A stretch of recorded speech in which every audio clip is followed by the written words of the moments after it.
then all students in the class. ये B option हुआ. He is the most. देखो एक हमने समझ लिया, ठीक है ना, हमने समझ लिया. अब हाँ GT2 में ये डिग्रीज ऑफ एडजेक्टिव्स आएंगी. Is the most intelligent. He is the most intelligent of all other students in the class. ठीक है बेटा, देखो ये सी ऑप्शन हुआ. D option, he is more intelligent, is more intelligent than all other student in the class. देखो अब चारों option देखो हमने रख लिए इधर. ठीक है बेटा, चारों ऑप्शन आपके सामने आ गए. लेकिन बाकी तीन ऑप्शन क्यों गलत है? बाकी तीन ऑप्शन क्यों गलत है आप खुद देखो, कंपेयर करो. ठीक है ना, कंपेयर करो. बेटा तीनों डी गलत है. डी कहां सही है? देखो ऑल के साथ प्लूरल नाउन आएगा, ये एरर है. ठीक है, ऑल के साथ ऑल माना प्लूरल नाउन आना चाहिए. All the students, all the ladies, ठीक है, all the teachers, all the computers, तो प्लूरल आना चाहिए. ठीक है, तो यहाँ पर देखो प्लूरल नहीं है. हाँ, they do more hard work, ये सही है. तो ठीक है ना, तो यहाँ पर देखो हमने ये वाला ऑप्शन सही किया है, जो मैच भी किया है ना ऊपर.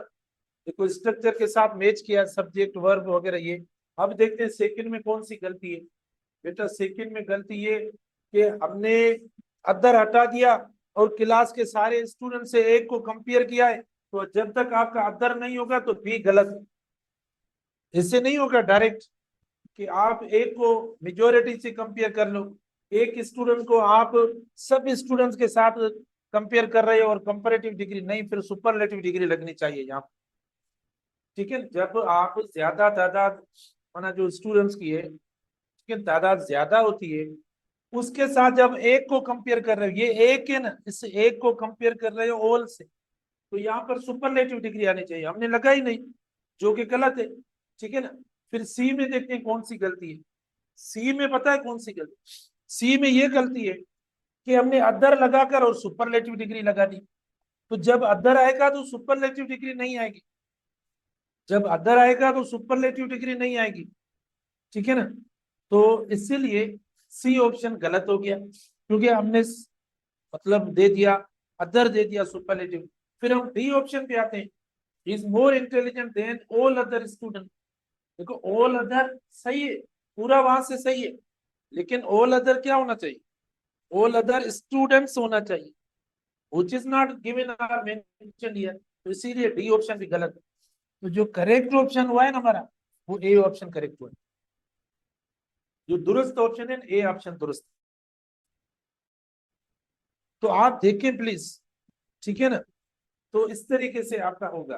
उसके बाद जीटी का देखते हैं आपको कि एग्जाम के बाद या पहले आपको क्या करना है, पढ़ना है.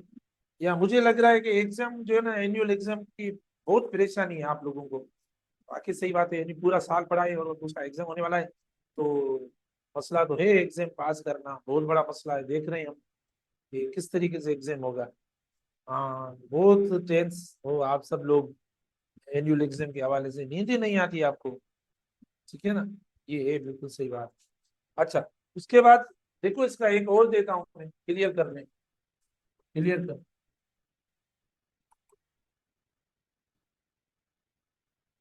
She was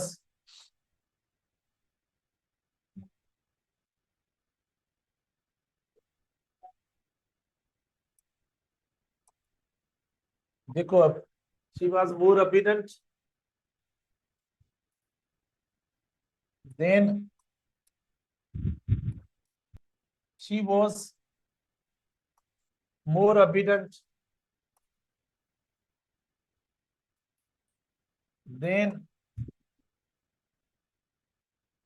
all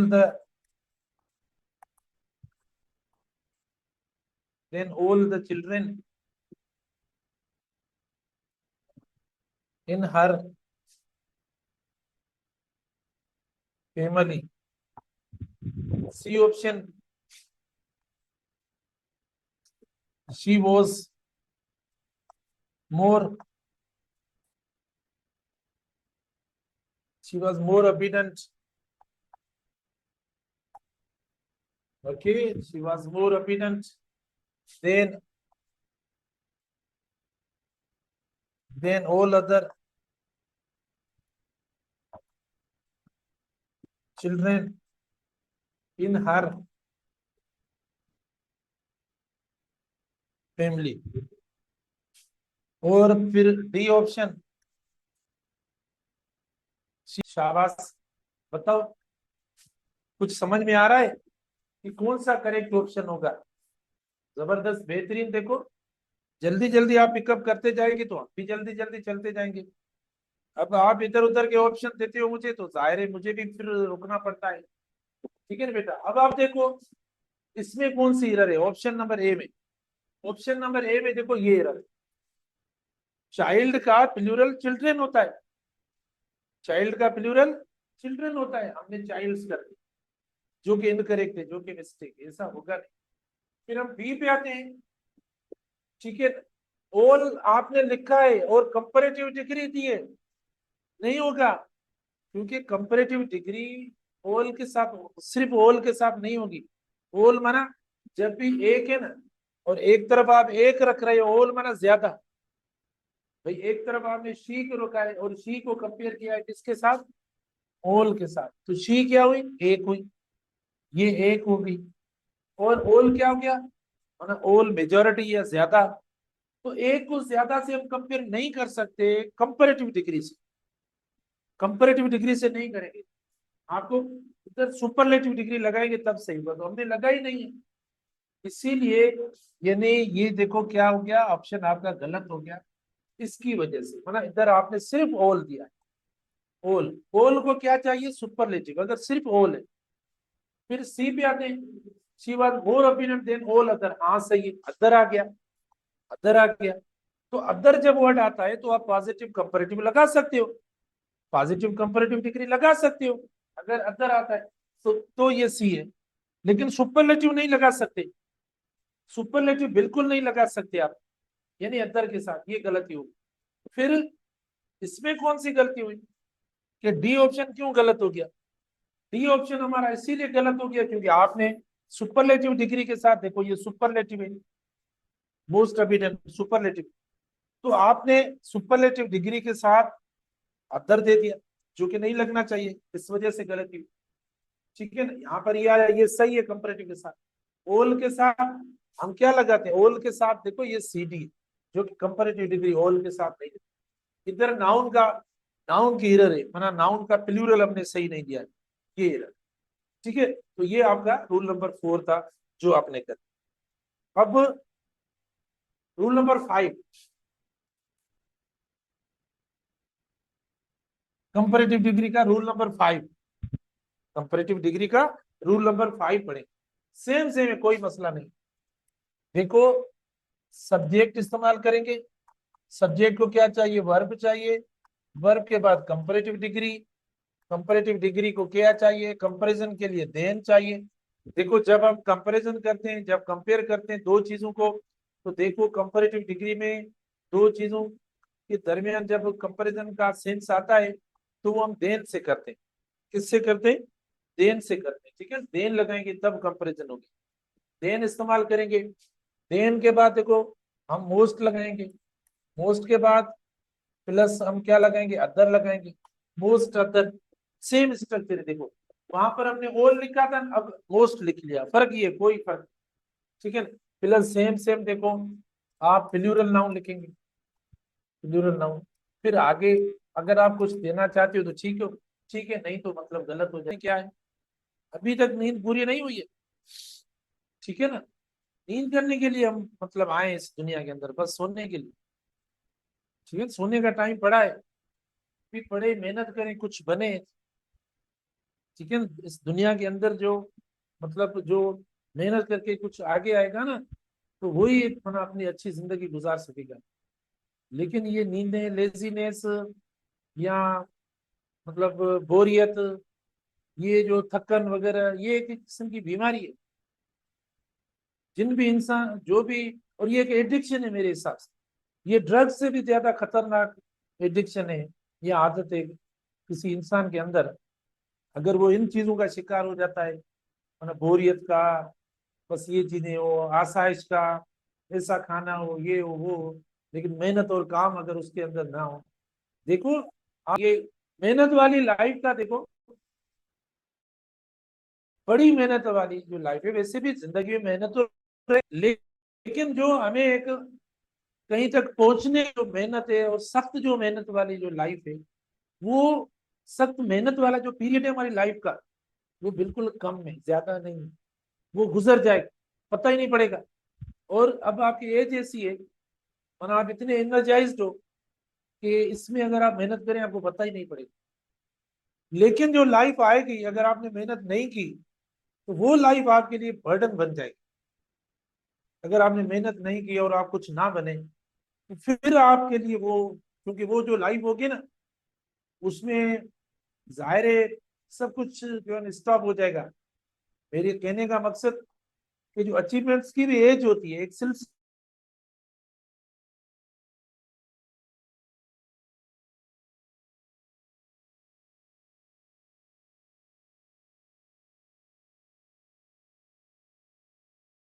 screen issue है,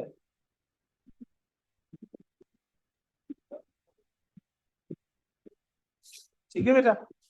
तो ये बात आपको समझ में आई, जो मैंने आपसे मैं बात कर रहा था, ये बातें आपको समझ में आ रही हैं, जो आप तक ये मेरा मैसेज पहुंच रहा है या नहीं? राइट। जो इससे पहले मैंने आपसे आपसे बातें की हैं, तो वो बात, वो मैसेज, राइट, थैंक यू। तो आप देखो, अब इसके ऊपर हम बनाते हैं, देखो, ठीक है, इसके ऊपर हम बनाते हैं। अब वो सेम है, कोई मसला नहीं है, देखो, सेम सेम जो इससे हमने पहले पढ़ा है, ठीक है ना। अब आप देखो, मिस्टर सुरेश इज, ये mister Suresh is, mister Suresh is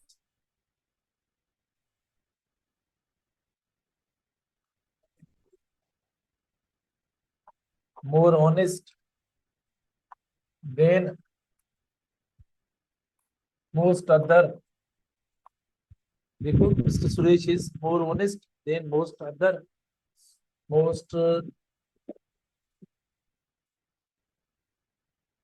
other people. ये ऑप्शन हुआ, जल्दी कर लेते हैं, कोई मसला नहीं। बी ऑप्शन है, मिस्टर सुरेश इज, ठीक है, most honest of other people. देखो, ठीक है। उसके बाद सी ऑप्शन है, मिस्टर सुरेश इज, ठीक है बेटा, मिस्टर सुरेश इज मोर, थोड़ा सा चेंज करते हैं, more honest from all other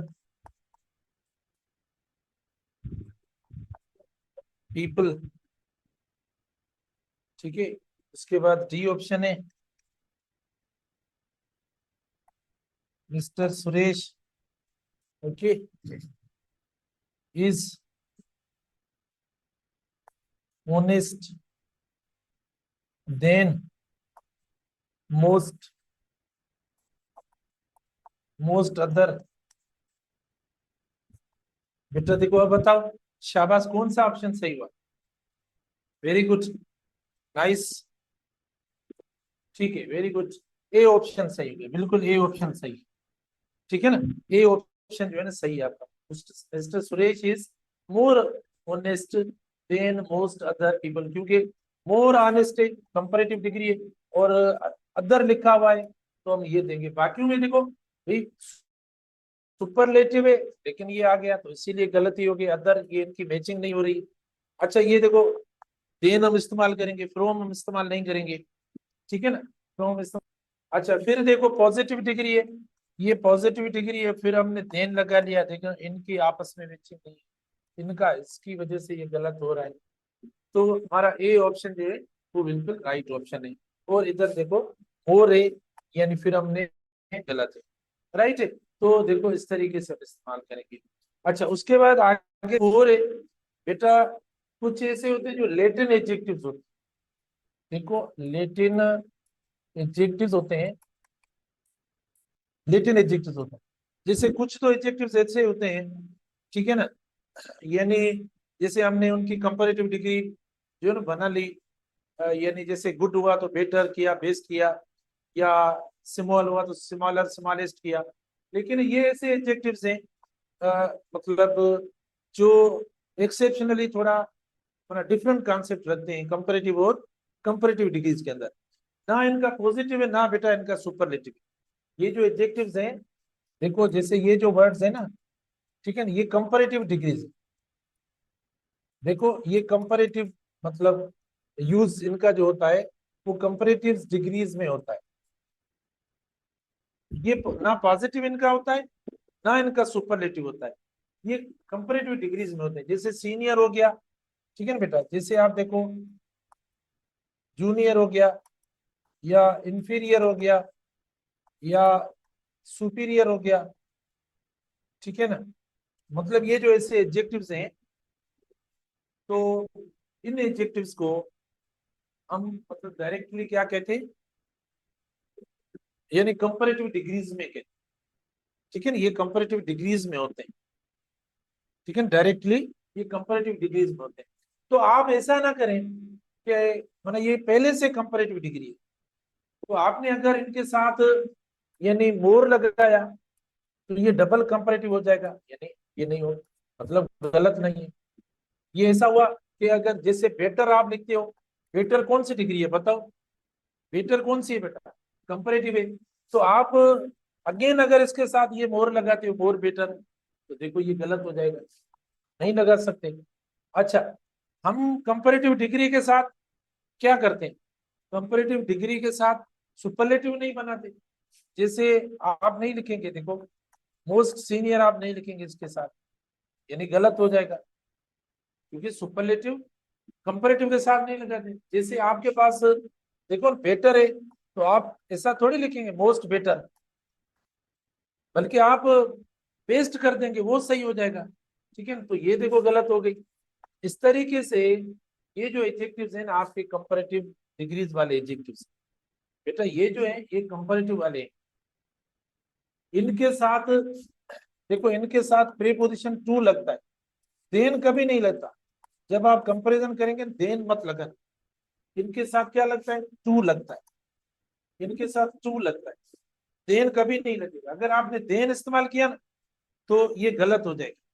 हाँ सीनियर मोस्ट लगाते, सीनियर मोस्ट लगाते हैं, लेकिन ये भी मतलब थोड़ा राइटिंग्स वगैरह में वैसे ज्यादा नहीं लगता।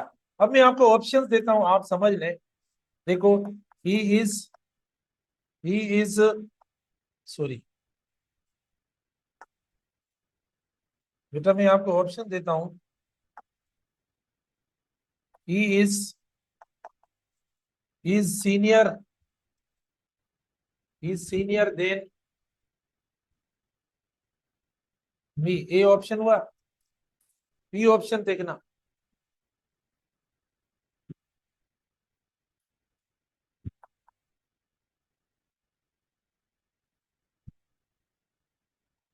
Is senior from me, B option हुआ। सी ऑप्शन देखें, ही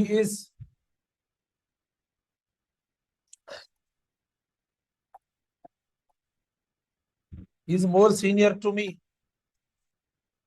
बेटा गौर से देखते जाएं, गौर से देखते जाएं, फिर मुझे बताना। इसे पहले ना मना जल्दबाजी में ना बताओ कहाँ जाना है आपको कि इतना गलत ऑप्शन बताकर बस। कुछ ख्याल करो। डी ऑप्शन देखना, ही इज मोस्ट सीनियर। बताओ, ठीक है ना। अब बताओ इनमें से कौन सा राइट ऑप्शन है।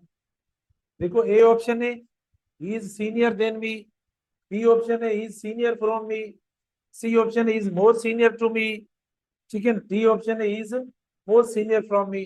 तो बताओ कौन सा इसमें राइट है। शाबाश बेटा। देखो ये वाला गलत है, ये ऑप्शन गलत है। क्यों गलत है? क्योंकि आपने देन लगाया है। हम लगाएंगे क्या? कंपैरिजन के लिए टू लगाते हैं, हम कंपैरिजन के लिए टू लगाते हैं, और देन लगाकर हमने एरर कर दी, मिस्टेक हो गई। तो ये होगा नहीं, ये एरर है, मिस्टेक है। फिर हम आते हैं बी ऑप्शन में। बी ऑप्शन में क्या है? देखो बी ऑप्शन हमने फ्रॉम लगा लिया, बी ऑप्शन में फ्रॉम लगा लिया, जो कि ये भी एरर है, ठीक है ना। बी देखो गलत है क्योंकि टू लगेगा, प्रीपोजिशन टू लगेगा, फ्रॉम लगेगा नहीं। तो देखो ये एक एरर हो। फिर सी पे आते हैं, इज मोर सीनियर। देखो डबल कंपैरेटिव कर दिया, ये एक कंपैरेटिव हुआ, दूसरा ये कंपैरेटिव, तो डबल कंपैरेटिव वन गलत हो गया। अच्छा फिर हम आते हैं डी पे, इज मोस्ट सीनियर। बेटा सुपरलेटिव नहीं करेंगे क्योंकि ये कंपैरेटिव डिग्री है, कंपैरेटिव के साथ हमने देखो सुपरलेटिव लगाया ना, गलत हो गया। तो अब हम क्या करेंगे? ई ऑप्शन बनाएंगे। बेटा अब हम क्या करेंगे? अब कोई हम ई ऑप्शन बनाए तो हमारा सही होगा, नहीं तो गलत हो जाएगा। ई ऑप्शन हम बनाते हैं। देखो he is senior to me. देखो ई ऑप्शन अब होगी, इज सीनियर टू मी।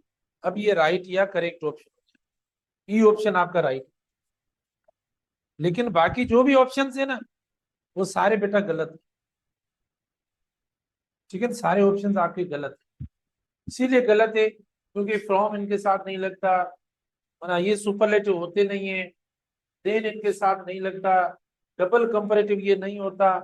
तो इसका जो लास्ट ऑप्शन है ना, जो ई ऑप्शन है, वो इसका करेक्ट ऑप्शन। तो ये इंशाल्लाह हम डिस्कस करेंगे बहुत आगे, ठीक है ना। इनमें भी और हैं। तब तक okay, Allah Hafiz. Stay blessed and what, and healthy and happy. Thank you.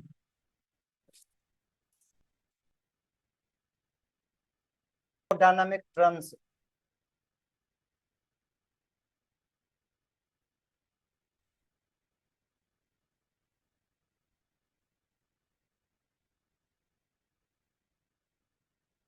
देखो थर्मोडायनामिक का कल हमने चैप्टर स्टार्ट किया था, थर्मोकेमिस्ट्री का। और थर्मोकेमिस्ट्री के अंदर थर्मोडायनामिक टर्म हम पढ़ रहे थे। अच्छा, जिसमें एक था सिस्टम, कल पढ़ लिया था हमने।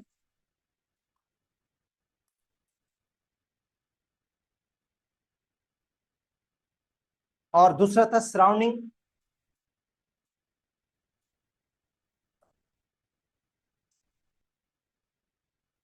ये भी एक्चुअली पढ़ लिया था। और तीसरा है स्टेट। देखो सिस्टम, सराउंडिंग और स्टेट, ये थर्मोडायनामिक के टर्म्स हैं।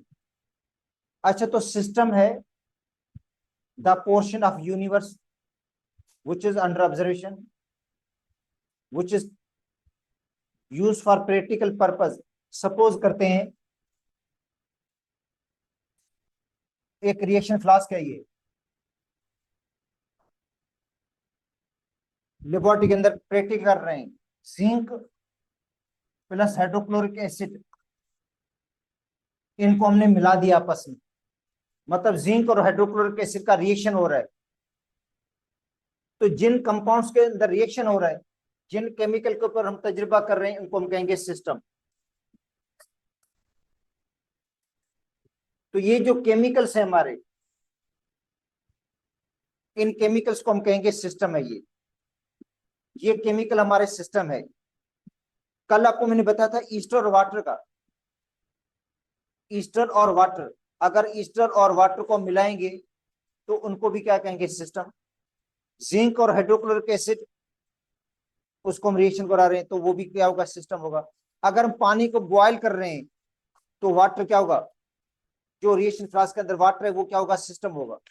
इसका मतलब इस रिएक्शन फ्लास्क के अंदर जो भी केमिकल्स हैं उन केमिकल्स को हम कहेंगे सिस्टम। उनको आप प्रैक्टिकल पर्पज के लिए इस्तेमाल कर रहे हैं, वो अंडर ऑब्जर्वेशन है, तो इनको हम कहेंगे सिस्टम कहेंगे। तो इसका मतलब है जिन केमिकल्स के ऊपर हम तजुर्बा कर रहे हैं उसको हम क्या कहेंगे, सिस्टम कहेंगे। और ये क्या है इसकी, ये इसकी बाउंड्री है। और बाउंड्री के बाहर ये क्या है, सराउंडिंग है। ये भी क्या है, सराउंडिंग है। ऊपर ये भी क्या है, सराउंडिंग है। इसका मतलब है ये इसकी बाउंड्री है। और ये बाउंड्री क्या करती है, सिस्टम और सराउंडिंग को अलग कर देती है। सिस्टम और सराउंडिंग को क्या कर देती है, अलग कर देती है। तो ये एक रियल बाउंड्री है। ये एक रियल बाउंड्री जो सिस्टम और सराउंडिंग को क्या कर रही है, अलग कर रही है। एक इमेजिनरी बाउंड्री भी हो सकती है जो सिस्टम और सराउंडिंग को अलग करे, मगर ये इनके दरमियान जो बाउंड्री है ये रियल बाउंड्री है। तो अब देखो सिस्टम, सराउंडिंग, सराउंडिंग जो है वो सिस्टम पर एक्ट करती है। ठीक है, मतलब सराउंडिंग का इफेक्ट सिस्टम पर होता है। अगर सिस्टम ये हीट खारिज करेगा, अगर जिंक और हाइड्रोक्लोरिक एसिड मिलेंगे, हीट को रिलीज करेंगे, तो जो हीट होगी वो रिलीज होगी, वो इसको, ये जो वेसल्स की वॉल्स हैं उनको क्रॉस करके, क्योंकि ये कंडक्टर हैं, इनमें से हीट बाहर जाएगी और किधर जाएगी, सराउंडिंग में जाएगी। या कभी कभी ऐसा होता है इस रिएक्शन के अंदर जो केमिकल्स हैं, इस फ्लास्क के अंदर केमिकल्स, उनको हमें बाहर से हीट देनी पड़ती है। बाहर से हम हीट सप्लाई करते हैं, तो जो सराउंडिंग से हीट होगी वो ट्रांसफर होगी किधर, सिस्टम की तरफ। ठीक है, अब आते हैं स्टेट की तरफ। तो स्टेट क्या है, सिस्टम की प्रॉपर्टीज को डिस्क्राइब करता है। जो स्टेट है, कल हमने दो टर्म पढ़ लिए थे, सिस्टम पढ़ा था, सराउंडिंग पढ़ लिया था। और ये आज मैं सिर्फ उन स्टूडेंट्स के लिए पढ़ा रहा हूं जो कल, जिन्होंने मतलब जो है आज जिन बच्चों ने ज्वाइन किया उनके लिए। अब आते state. It describe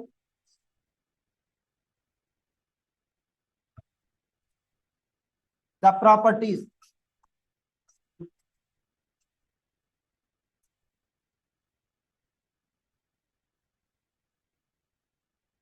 it describe the change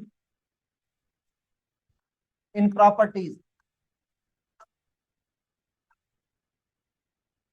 of system।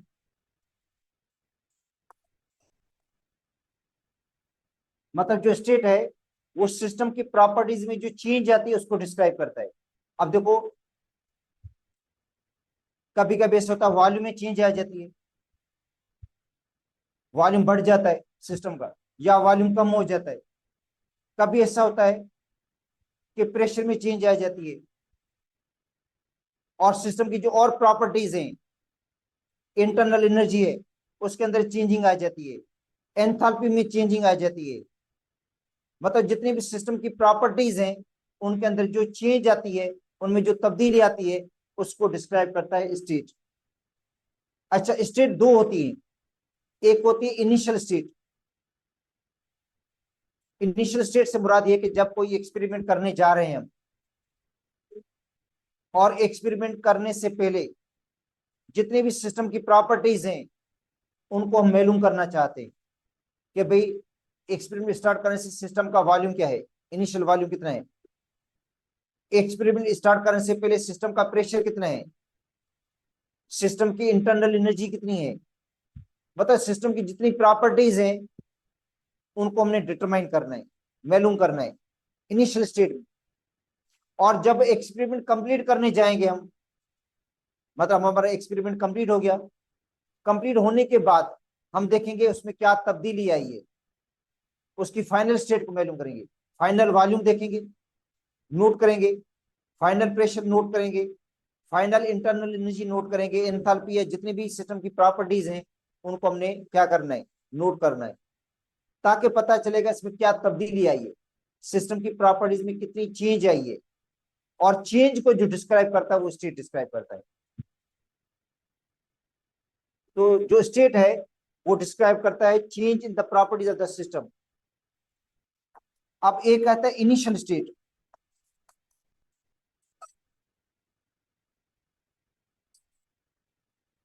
initial state, the description of system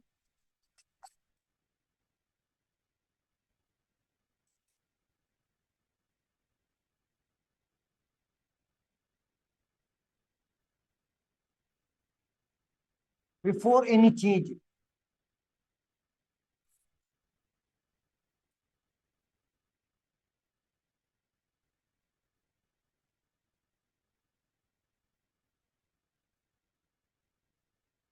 देखो description system before any change मतलब चेंज से पहले वाली कंडीशन, मतलब एक्सपेरिमेंट स्टार्ट करने से पहले आपने जितनी भी सिस्टम की प्रॉपर्टीज हैं उनको मालूम करना है, उनकी वैल्यूज आपको लिखनी है। आप आते हैं final state,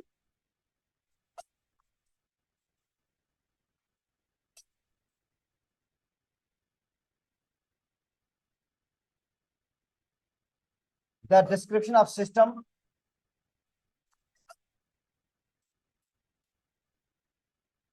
after any change,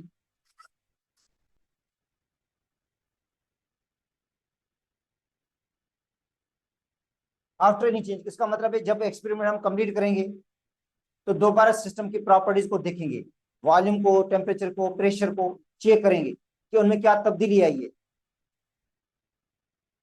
इस called final state.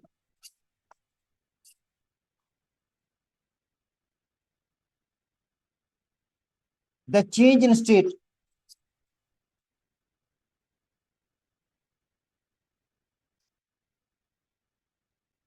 change in state is described by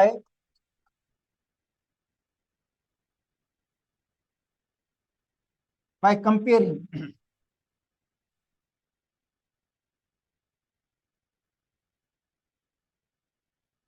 final state and initial state।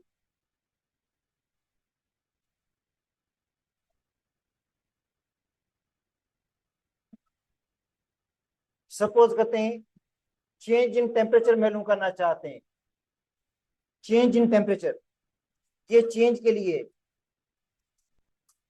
ये जो डेल्टा है ये चीज है कि भाई टेम्परेचर में कितनी तब्दीली आई है। तो अगर आपने इनिशियल टेम्परेचर नोट किया होगा और फाइनल भी नोट किया होगा तो आपको पता चल जाएगा कि टेम्परेचर में कितनी तब्दीली आई है। अगर सपोज करते हैं जो लोग ग्लोबल वार्मिंग पे रिसर्च कर रहे हैं उनके पास पूरा डेटा होता है हर मंथ का, मतलब लास्ट ईयर मई के जो मंथ है उसके अंदर किस दिन को कितनी गर्मी हुई थी, और आज 2024 के अंदर मई का महीना चल रहा है और उस दिन कितनी गर्मी है, मतलब टेम्परेचर कितना है। तो कंपेयर करते हैं कि टेम्परेचर में क्या तब्दीली आ रही है, मतलब पूरे का जो टेम्परेचर वो बढ़ रहा है या कम हो रहा है। तो इसका मतलब है जब हमारे पास लास्ट ईयर का डेटा होगा, उससे लास्ट ईयर का डेटा होगा, उससे भी लास्ट ईयर का डेटा होगा, तो हम कंपेयर कर सकते हैं डिफरेंट ईयर्स को आपस में कि भाई क्या तब्दीली आई है टेम्परेचर के अंदर।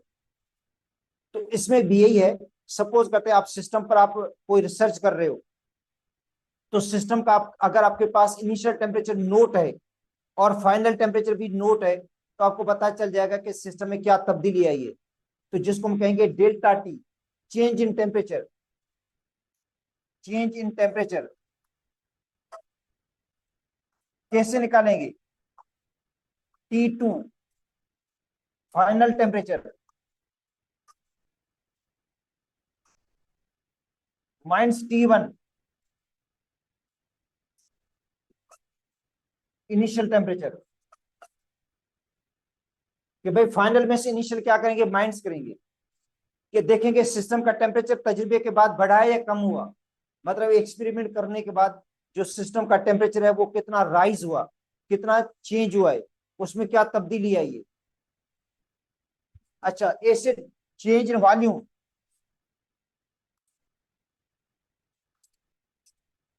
अगर वॉल्यूम में तब्दीली मालूम करना चाहते हैं तो V2 माइनस V1। अगर चेंज इन इंटरनल एनर्जी मालूम करना चाहते हैं, चेंज इन इंटरनल एनर्जी,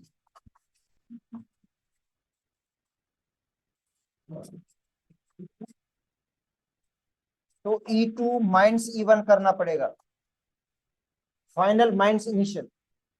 तो इसका मतलब है किसी सिस्टम को कंप्लीट डिस्क्राइब तभी कर पाएंगे आप लोग जब उसकी इनिशियल जो स्टेट हो वो स्पेसिफाइड हो। इनिशियल स्टेट स्पेसिफाइड का मतलब है इनिशियल स्टेट आपने डिटरमाइन की हो, और फाइनल जो स्टेट है वो भी स्पेसिफाइड हो, नोन हो, तब सिस्टम में तब्दीली के बारे में आप बता सकते हैं कि सिस्टम में क्या तब्दीली आई है, सिस्टम में कितनी चेंज आई है, सिस्टम की प्रॉपर्टीज में। तो इसका मतलब है जब भी कोई रिसर्च का काम करते हैं तो सिस्टम की जितनी भी प्रॉपर्टीज हैं उनको इनिशियल स्टेट में हम मालूम करते हैं, और जब एक्सपेरिमेंट कंप्लीट हो जाता है तो सिस्टम की जितनी प्रॉपर्टीज हैं उनको दोबारा हम मालूम करते हैं, और फिर हम पता लगाते हैं कि इसमें क्या तब्दीली आई है, चेंज क्या आई है, किसकी वैल्यू में इजाफा हुआ है, और कौन सी प्रॉपर्टी जिसकी वैल्यू में कमी आई है, तभी हम सिस्टम को कंप्लीट डिस्क्राइब कर सकते हैं। तो स्टेट जो है सिस्टम की प्रॉपर्टीज को डिस्क्राइब करता है। ठीक है, आगे स्टेट को दोबारा डिस्क्राइब करते हैं। अब उनमें सिस्टम की जो प्रॉपर्टीज हैं, एक होती है माइक्रोस्कोपिक, जो इजीली मेजर नहीं हो सकती हमसे, वो माइक्रोस्कोपिक प्रॉपर्टीज हैं जो सिस्टम की इजीली लेबोरेटरी में मेजर नहीं हो सकती। मगर सिस्टम की जो मैक्रोस्कोपिक प्रॉपर्टीज हैं, मैक्रोस्कोपिक, जिनको हम इजीली मेजर कर सकते हैं। देखो, मैक्रो का मतलब है लार्ज, ऐसी प्रॉपर्टी जो इजीली मेजरेबल हो, मतलब वॉल्यूम को मेजर कर सकते हैं, टेम्परेचर को मेजर कर सकते हैं, प्रेशर को मेजर कर सकते हैं लेबोरेटरी के अंदर। तो ये मैक्रोस्कोपिक प्रॉपर्टीज हैं सिस्टम की, ये सिस्टम की मैक्रोस्कोपिक प्रॉपर्टीज हैं जिनको इजीली मेजर किया जा सकता है। मगर इससे पहले थोड़ा कुछ हम डिस्क्राइब करेंगे सिस्टम को भी, क्योंकि सिस्टम की खाली मैंने आपको डेफिनेशन बता दी थी। अब आते हैं टाइप्स ऑफ द सिस्टम, जो सिस्टम की टाइप्स कौन सी हैं।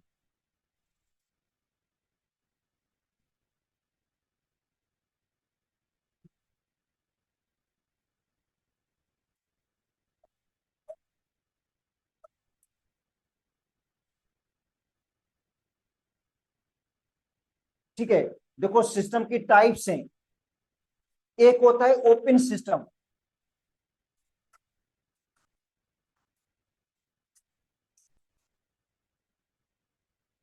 अच्छा देखो, ओपन सिस्टम में जो मैटर है,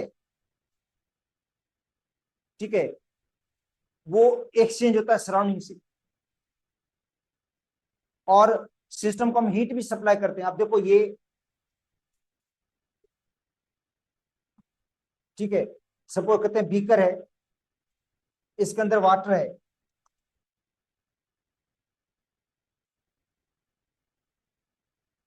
इसको आप हीट दे रहे हैं, बाहर से हीट सप्लाई कर रहे हैं, सिस्टम को हीट दे रहे हैं।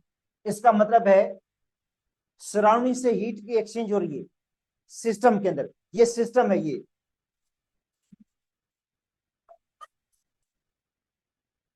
और सराउंडिंग से हीट ट्रांसफर हो रही है सिस्टम की तरफ। अच्छा, उसके बाद क्या, ऊपर ढक्कन भी लगा हुआ है, ऊपर ढक्कन भी है, मगर उसमें से वेपर्स निकल रहे हैं बाहर, जो लिक्विड वेपर्स में तब्दील हो रहा है गैस की सूरत में, और वो गैस बाहर निकल रही है। तो इसका मतलब ये हुआ कि ये ओपन सिस्टम है, और ओपन सिस्टम में क्या हो रहा है, जो मैटर है वो सराउंडिंग में ट्रांसफर हो रहा है, मतलब मैटर सराउंडिंग में ट्रांसफर हो रहा है, और हीट भी ट्रांसफर हो रही है। इसका मतलब है जो सिस्टम होगा हीट को भी ट्रांसफर करेगा सराउंडिंग की तरफ और मेटर को भी ट्रांसफर करेगा। जैसे ओपन बॉइलिंग टी केटल होती है, जो बॉइलिंग टी केटल होती है ना, जिसके अंदर हम चाय को गर्म करते हैं, चाय बनाते हैं, तो उसमें से जब चाय गर्म होती है तो उसमें से वेपर्स निकलना शुरू हो जाते हैं, बुखारात निकलना शुरू हो जाते हैं, और वो बुखारात किधर जाते हैं सराउंडिंग में, और उसको हम हीट भी सप्लाई कर रहे हैं।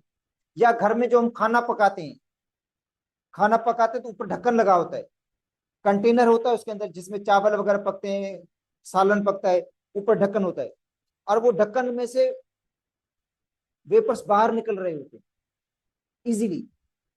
उसको हीट भी सप्लाई कर रहे हैं हम, हीट भी दे रहे हैं, मगर जब वो खाना पक रहा है, पानी बॉयल हो रहा है, तो उसका मतलब है उसके अंदर वाटर जो है वो वेपर्स की सूरत में बाहर खारिज हो रहा है। तो उसका मतलब वो जो केमिकल्स हैं वो सराउंडिंग में ट्रांसफर हो रहे हैं और हीट भी ट्रांसफर हो रही है, तो उसको हम कहते हैं ओपन सिस्टम। तो यह है द थर्मोडायनेमिक सिस्टम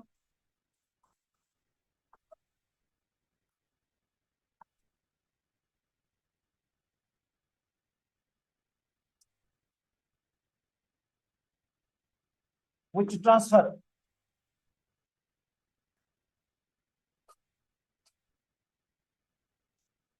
matter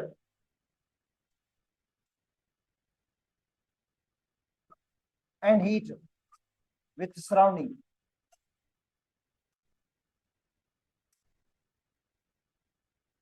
और इसकी एग्जाम्पल क्या है?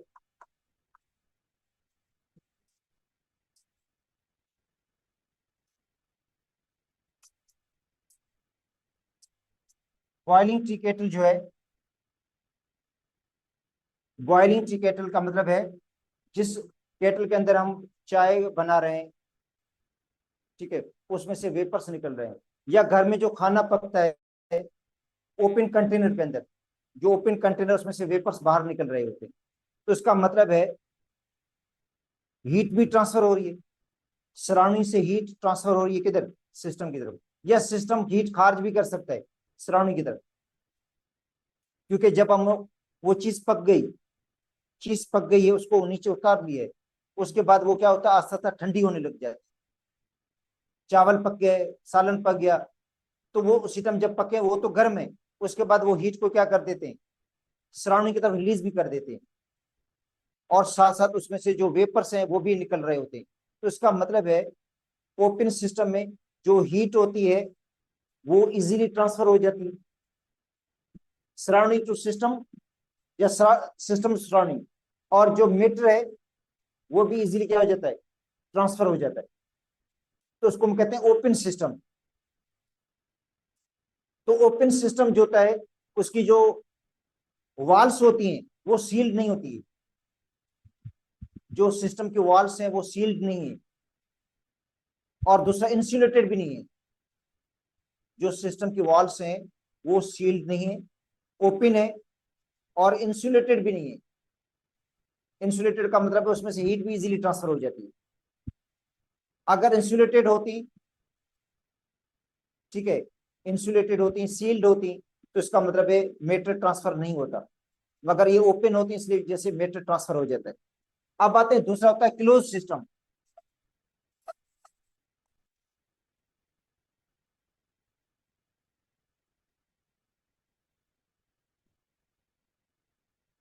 अच्छा, क्लोज सिस्टम में क्या होगा? क्लोज सिस्टम में मेटर ट्रांसफर नहीं होगा, मगर हीट ट्रांसफर होगी। देखो क्लोज जो सिस्टम है, क्लोज सिस्टम का मतलब सिस्टम बंद है, और बंद की वजह से वेपर्स स्केप नहीं हो पाएंगे, जो वेपर्स होंगे वो स्केप नहीं होंगे। सपोज करते हैं सिस्टम है ये क्लोज है, इसके अंदर जो भी केमिकल्स हैं उसको बाहर से आप हीट सप्लाई कर रहे हैं। इसका मतलब सराउंडिंग से हीट ट्रांसफर तो हो रही है सिस्टम की तरफ, या सिस्टम हीट रिलीज कर रहा है सराउंडिंग की तरफ, मगर सिस्टम क्या क्लोज है, और जिसकी वजह से वेपर्स स्केप नहीं हो पाएंगे। मतलब जो मटेरियल है वो स्केप नहीं होगा, मगर हीट की एक्सचेंज जरूर होगी। तो क्लोज सिस्टम क्या होगा?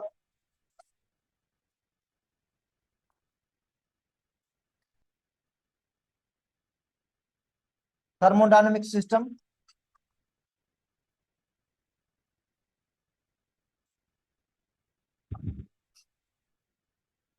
which allow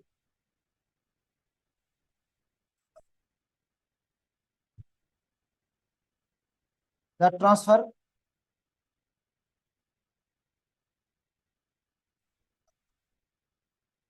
of heat with surrounding.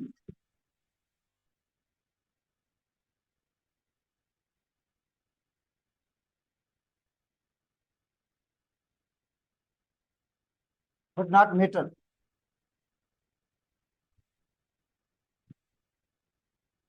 अच्छा, जो अलो करेगा किसको? सिर्फ हीट को अलो करेगा वो सिस्टम, मगर मेटर को अलो नहीं करेगा, मेटर ट्रांसफर नहीं होगा। अच्छा, और इस सिस्टम में क्या होगा? सिस्टम की वॉल्स तो सील होंगी मगर इंसुलेटेड नहीं होंगी। अगर इंसुलेटेड होती तो हीट का भी ट्रांसफर नहीं होता, क्योंकि इंसुलेटेड सिस्टम में हीट फ्लो नहीं करती है, हीट का ट्रांसफर नहीं होता। तो ये इसकी एग्जांपल है प्रेशर कुकर। जो प्रेशर कुकर है उसके अंदर जो मेटर है वो ट्रांसफर नहीं होता। हाँ, हल्का कुछ होता है, क्योंकि प्रेशर को मेंटेन करने के लिए उसमें से वेपर्स कुछ स्केप हो सकते हैं, मगर समझें वो आइडल नहीं होगा। जो प्रेशर कुकर है वो भी आइडल क्लोज सिस्टम नहीं है, मगर उसके ज्यादा क्लोज है या उसके साथ ज्यादा रिजेंबल कर सकता है वो। तो इसकी एग्जांपल है प्रेशर कुकर।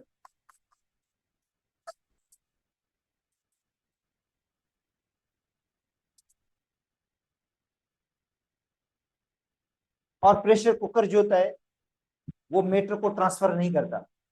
हाँ, बाकी ये है कि उसके प्रेशर को मेंटेन करने के लिए इसमें से वेपर्स कुछ स्केप भी होते हैं, मगर ओपन सिस्टम की तरह नहीं है, क्योंकि ओपन सिस्टम में मेटर इजीली ट्रांसफर हो जाता है और उसमें मेटर इतना इजीली ट्रांसफर नहीं होता सराउंडिंग के साथ।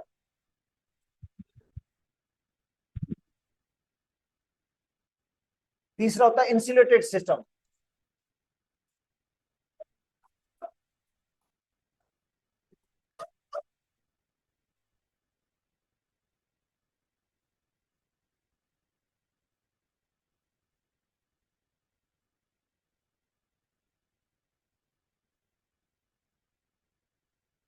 तो इंसुलेटेड जो सिस्टम है,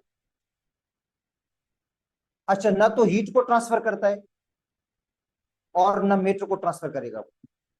इसका मतलब है ये थर्मोडायनामिक सिस्टम ऐसा है जिसके अंदर ना तो मेटर ट्रांसफर होता है और ना हीट की ट्रांसफर होती है सराउंडिंग के साथ।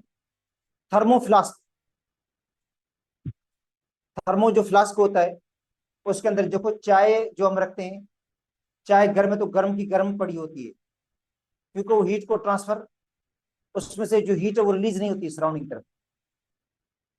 या सराउंडिंग में कोई ठंड है, सराउंडिंग का टेम्परेचर लो है, वो भी ट्रांसफर नहीं होगा सिस्टम की तरफ।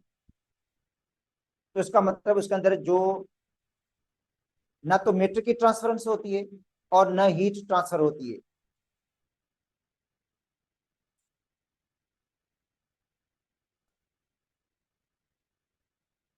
थर्मोडायनामिक सिस्टम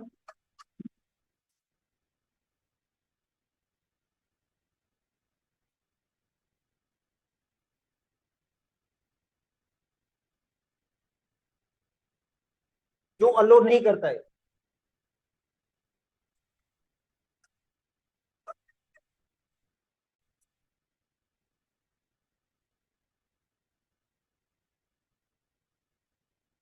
ना मेटर अलो करेगा और ना हीट को अलो करता है।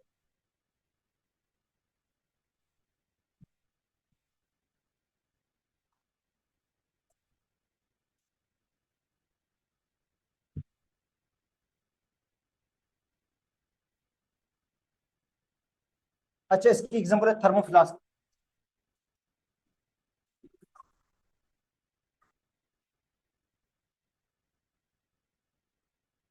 तो ये देखो, जो थर्मोडायनामिक सिस्टम के टाइप्स हो गए, मतलब एक ओपन सिस्टम से मुराद ये है कि उसके अंदर हीट की भी ट्रांसफर होगी और मेटर का भी ट्रांसफर होगा।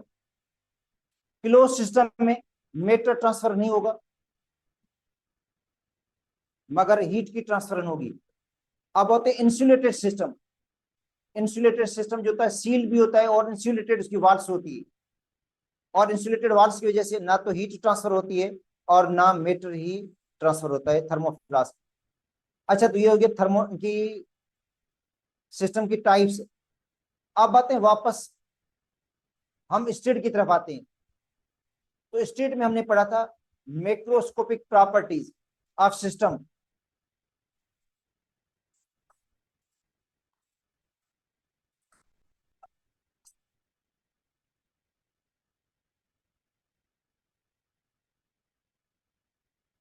देखो macroscopic properties of system, those properties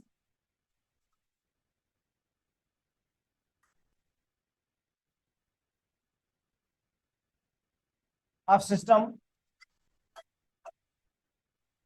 which are easily measurable।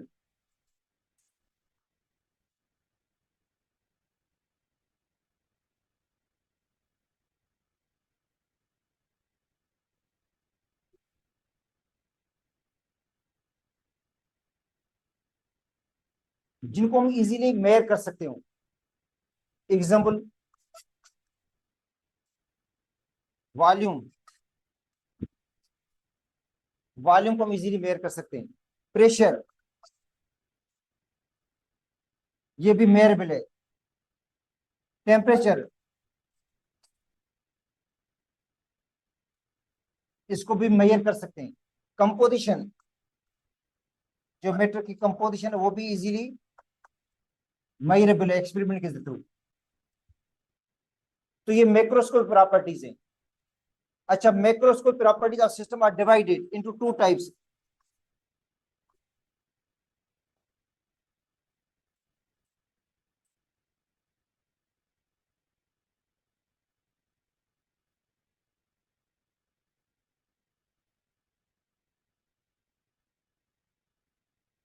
जो मैक्रोस्कोपिक प्रॉपर्टीज उनकी दो टाइप्स हैं, दो टाइप की होती हैं। एक होती है इंटेंसिव प्रॉपर्टीज, एक होती है इंटेंसिव प्रॉपर्टीज।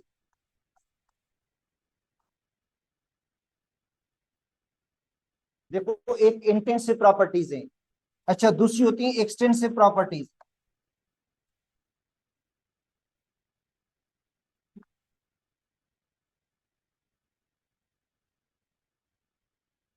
अच्छा, एक इंटेंसिव है मैक्रोस्कोपिक, अच्छा दूसरी एक्सटेंसिव है। अच्छा, इंटेंसिव प्रॉपर्टीज वो होती हैं जो अमाउंट पे डिपेंड नहीं करती है, सिस्टम के जो अमाउंट है इस पे डिपेंड नहीं करती है। इनकी कांस्टेंट वैल्यू होती है, जैसे कि बॉइलिंग पॉइंट है, अमाउंट पे डिपेंड नहीं करता। पानी का बॉइलिंग पॉइंट 100 डिग्री सेंटीग्रेड है, पानी का अमाउंट कम हो या ज्यादा हो। अच्छा, इससे टेम्परेचर है, अमाउंट पे डिपेंड नहीं करता, टेम्परेचर अमाउंट पे डिपेंड नहीं करता है। अगर आप अमाउंट को तकसीम कर देंगे टेम्परेचर पे कोई फर्क नहीं पड़ेगा। अगर सपोज कहते हैं एक पानी को आपने लिया है 1 किलोग्राम, और 1 किलोग्राम का जो टेम्परेचर है वो 40 डिग्री सेंटीग्रेड है, 40 डिग्री सेंटीग्रेड पे इसको आपने गर्म किया है, 40 डिग्री सेंटीग्रेड पे।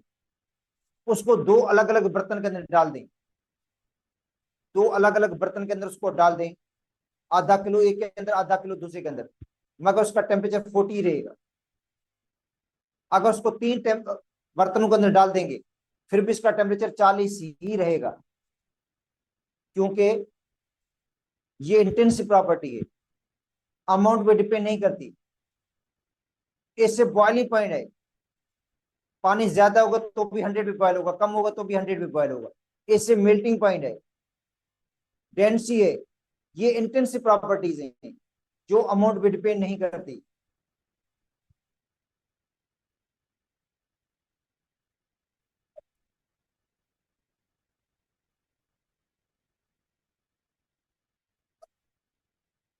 तो intensive properties, those properties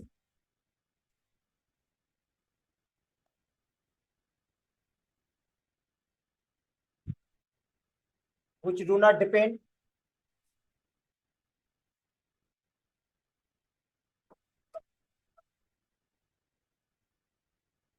upon amount of material.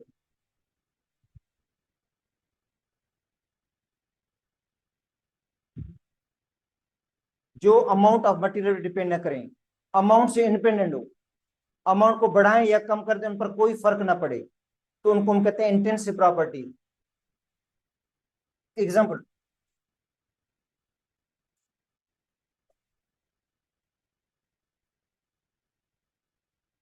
Boiling point, melting point,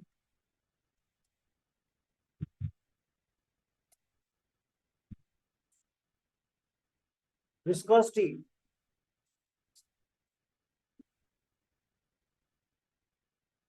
surface tension,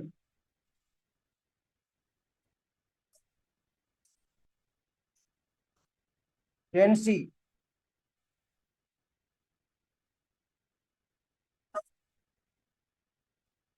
refractive index,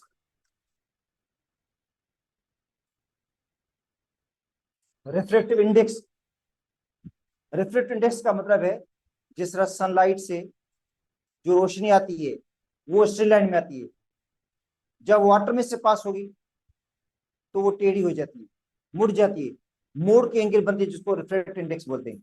तो पानी का अमाउंट कम हो या ज्यादा, रिफ्रैक्टिव इंडेक्स सेम बनेगी। वाटर का अमाउंट या इसको कहते हैं सब्सटेंस का अमाउंट, भले बढ़ा दो या कम कर दो, रिफ्रैक्टिव इंडेक्स की वैल्यू क्या होगी? वाटर के लिए रिफ्रैक्टिव इंडेक्स की वैल्यू कांस्टेंट होगी, फिर वाटर का अमाउंट ज्यादा हो या कम हो उस पर डिपेंड नहीं करती रिफ्रैक्टिव इंडेक्स। तो ये जो प्रॉपर्टीज हैं ये इंटेंसिव प्रॉपर्टीज हैं जो अमाउंट पे डिपेंड नहीं करती हैं। इसके अलावा टेम्परेचर,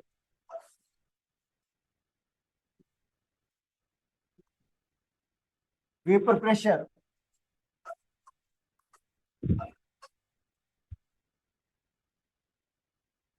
अमाउंट पे डिपेंड नहीं करेगा।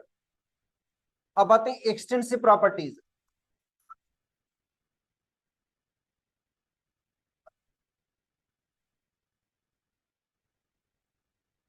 एक्सटेंसिव ये अमाउंट पे डिपेंड करती है। देखो those properties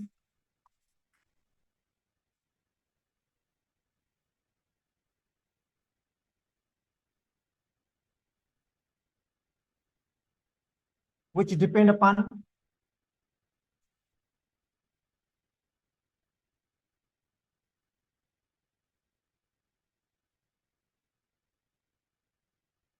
amount of material, ये मीटर के अमाउंट पे डिपेंड करती है। मीटर के अमाउंट पे डायरेक्टली प्रोपोर्शनल है। अगर अमाउंट बढ़ाएंगे तो एक्सटेंस की प्रॉपर्टी की वैल्यू बढ़ जाएगी, अमाउंट को हाफ करेंगे तो वैल्यू हाफ हो जाएगी। तो अमाउंट के ये डायरेक्टली प्रोपोर्शनल है। अच्छा, इसकी एग्जांपल है मास, वॉल्यूम। अच्छा, अगर अमाउंट डबल करेंगे तो मास भी डबल हो जाएगा, अगर अमाउंट डबल करेंगे तो वॉल्यूम भी डबल हो जाएगा। मोल नंबर, अमाउंट बढ़ेंगे तो मोल्स भी बढ़ जाएंगे। एंथैल्पी,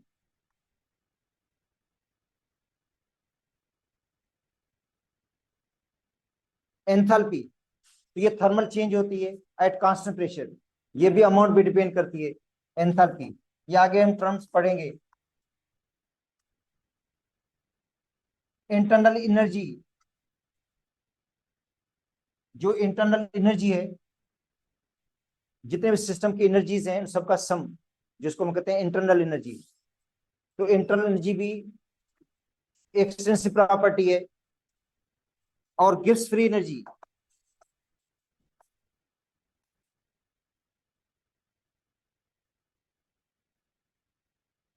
ये भी एक्सटेंसिव प्रॉपर्टी है जो अमाउंट पे डिपेंड करती है। तो आगे इनको डिस्क्राइब करेंगे, एंथैल्पी को भी पढ़ेंगे, इंटरनल एनर्जी को भी पढ़ेंगे, गिब्स फ्री एनर्जी को भी हम पढ़ लेंगे आगे।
हाफ एंट्री जीती रखी है, हाफ एंट्री भी जीती है। हम्म? है 19 तारीख, 19 तारीख हाफ एंट्री।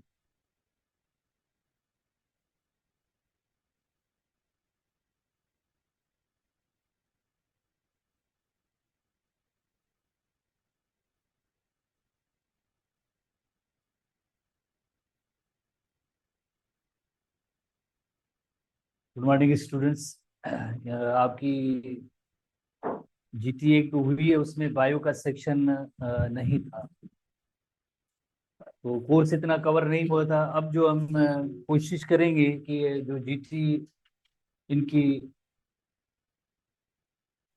फुल एंट्री वाली होगी, तो उसमें ये एक सेक्शन थोड़ा सा पढ़ लें आप।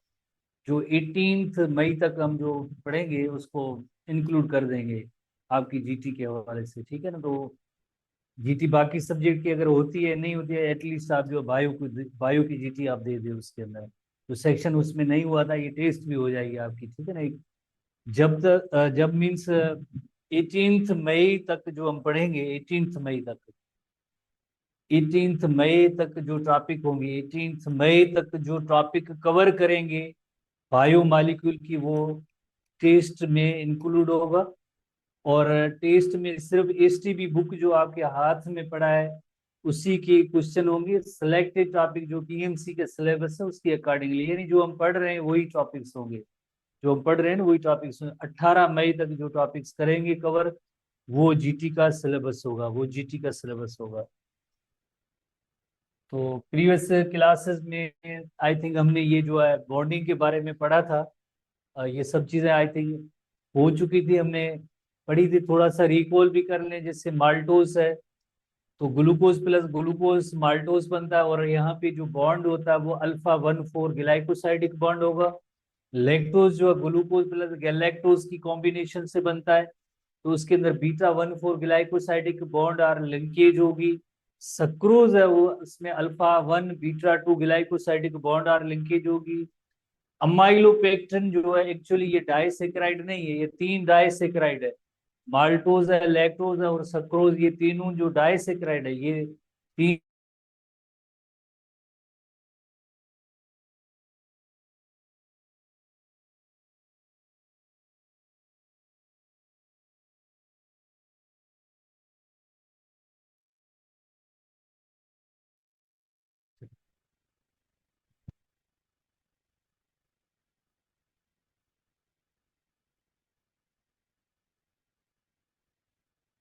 अच्छा, थोड़ी सी इंटरनेट की डिसरप्शन हुई थी। तो स्टार्च के अंदर जैसे एक स्टार्च मॉलिक्यूल जो है उसके अंदर अमाइलोपेक्टिन, अमाइलोपेक्टिन का मतलब है जो ब्रांचेस जिसमें निकले। तो इसी तरह से जो जस्ट अमाइलोज होती है, अमाइलोज स्ट्रेट चेन है, amylose is just straight chain, straight chain of glucose molecule is called amylose. तो इधर अगर आप देखें, ये सारी जो है नजर आ रही है आपको इलस्ट्रेशन, ये स्ट्रेट चेन की सूरत में फॉर एग्जाम्पल है। तो ये जैसे ग्लूकोज है, ये भी ग्लूकोज है और ये भी ग्लूकोज है। स्ट्रेट चेन की जो अरेंजमेंट होती है उसके अंदर ग्लाइकोसाइडिक बॉन्ड होगा, alpha 1,4 glycosidic bond, alpha 1,4 glycosidic bond, alpha 1,4 glycosidic bond, 1,4 glycosidic bond. पर इसके अंदर जैसे यहाँ पे जो ब्रांच निकली है, तो इधर जो बॉन्डिंग होगी, तो ये अल्फा 1,6 ग्लाइकोसाइडिक बॉन्ड होगी। कार्बन नंबर 1 और कार्बन नंबर 6 के दरमियान अल्फा 1,6 ग्लाइकोसाइडिक बॉन्ड और लिंकेज होगा। तो ये लिंकेजेस वाले क्वेश्चन है, जरा इंपॉर्टेंट है, जो आपको मैंने पहले ही भी बताया था। जरा इनको कंपेरेटिव जो चार्ट्स के जरिए आप इनको याद करेंगे, तो उसमें हमने ये भी सीखा था कि जो ये ऐसी लिंकेज होती है, ऐसी लिंकेज जो होती है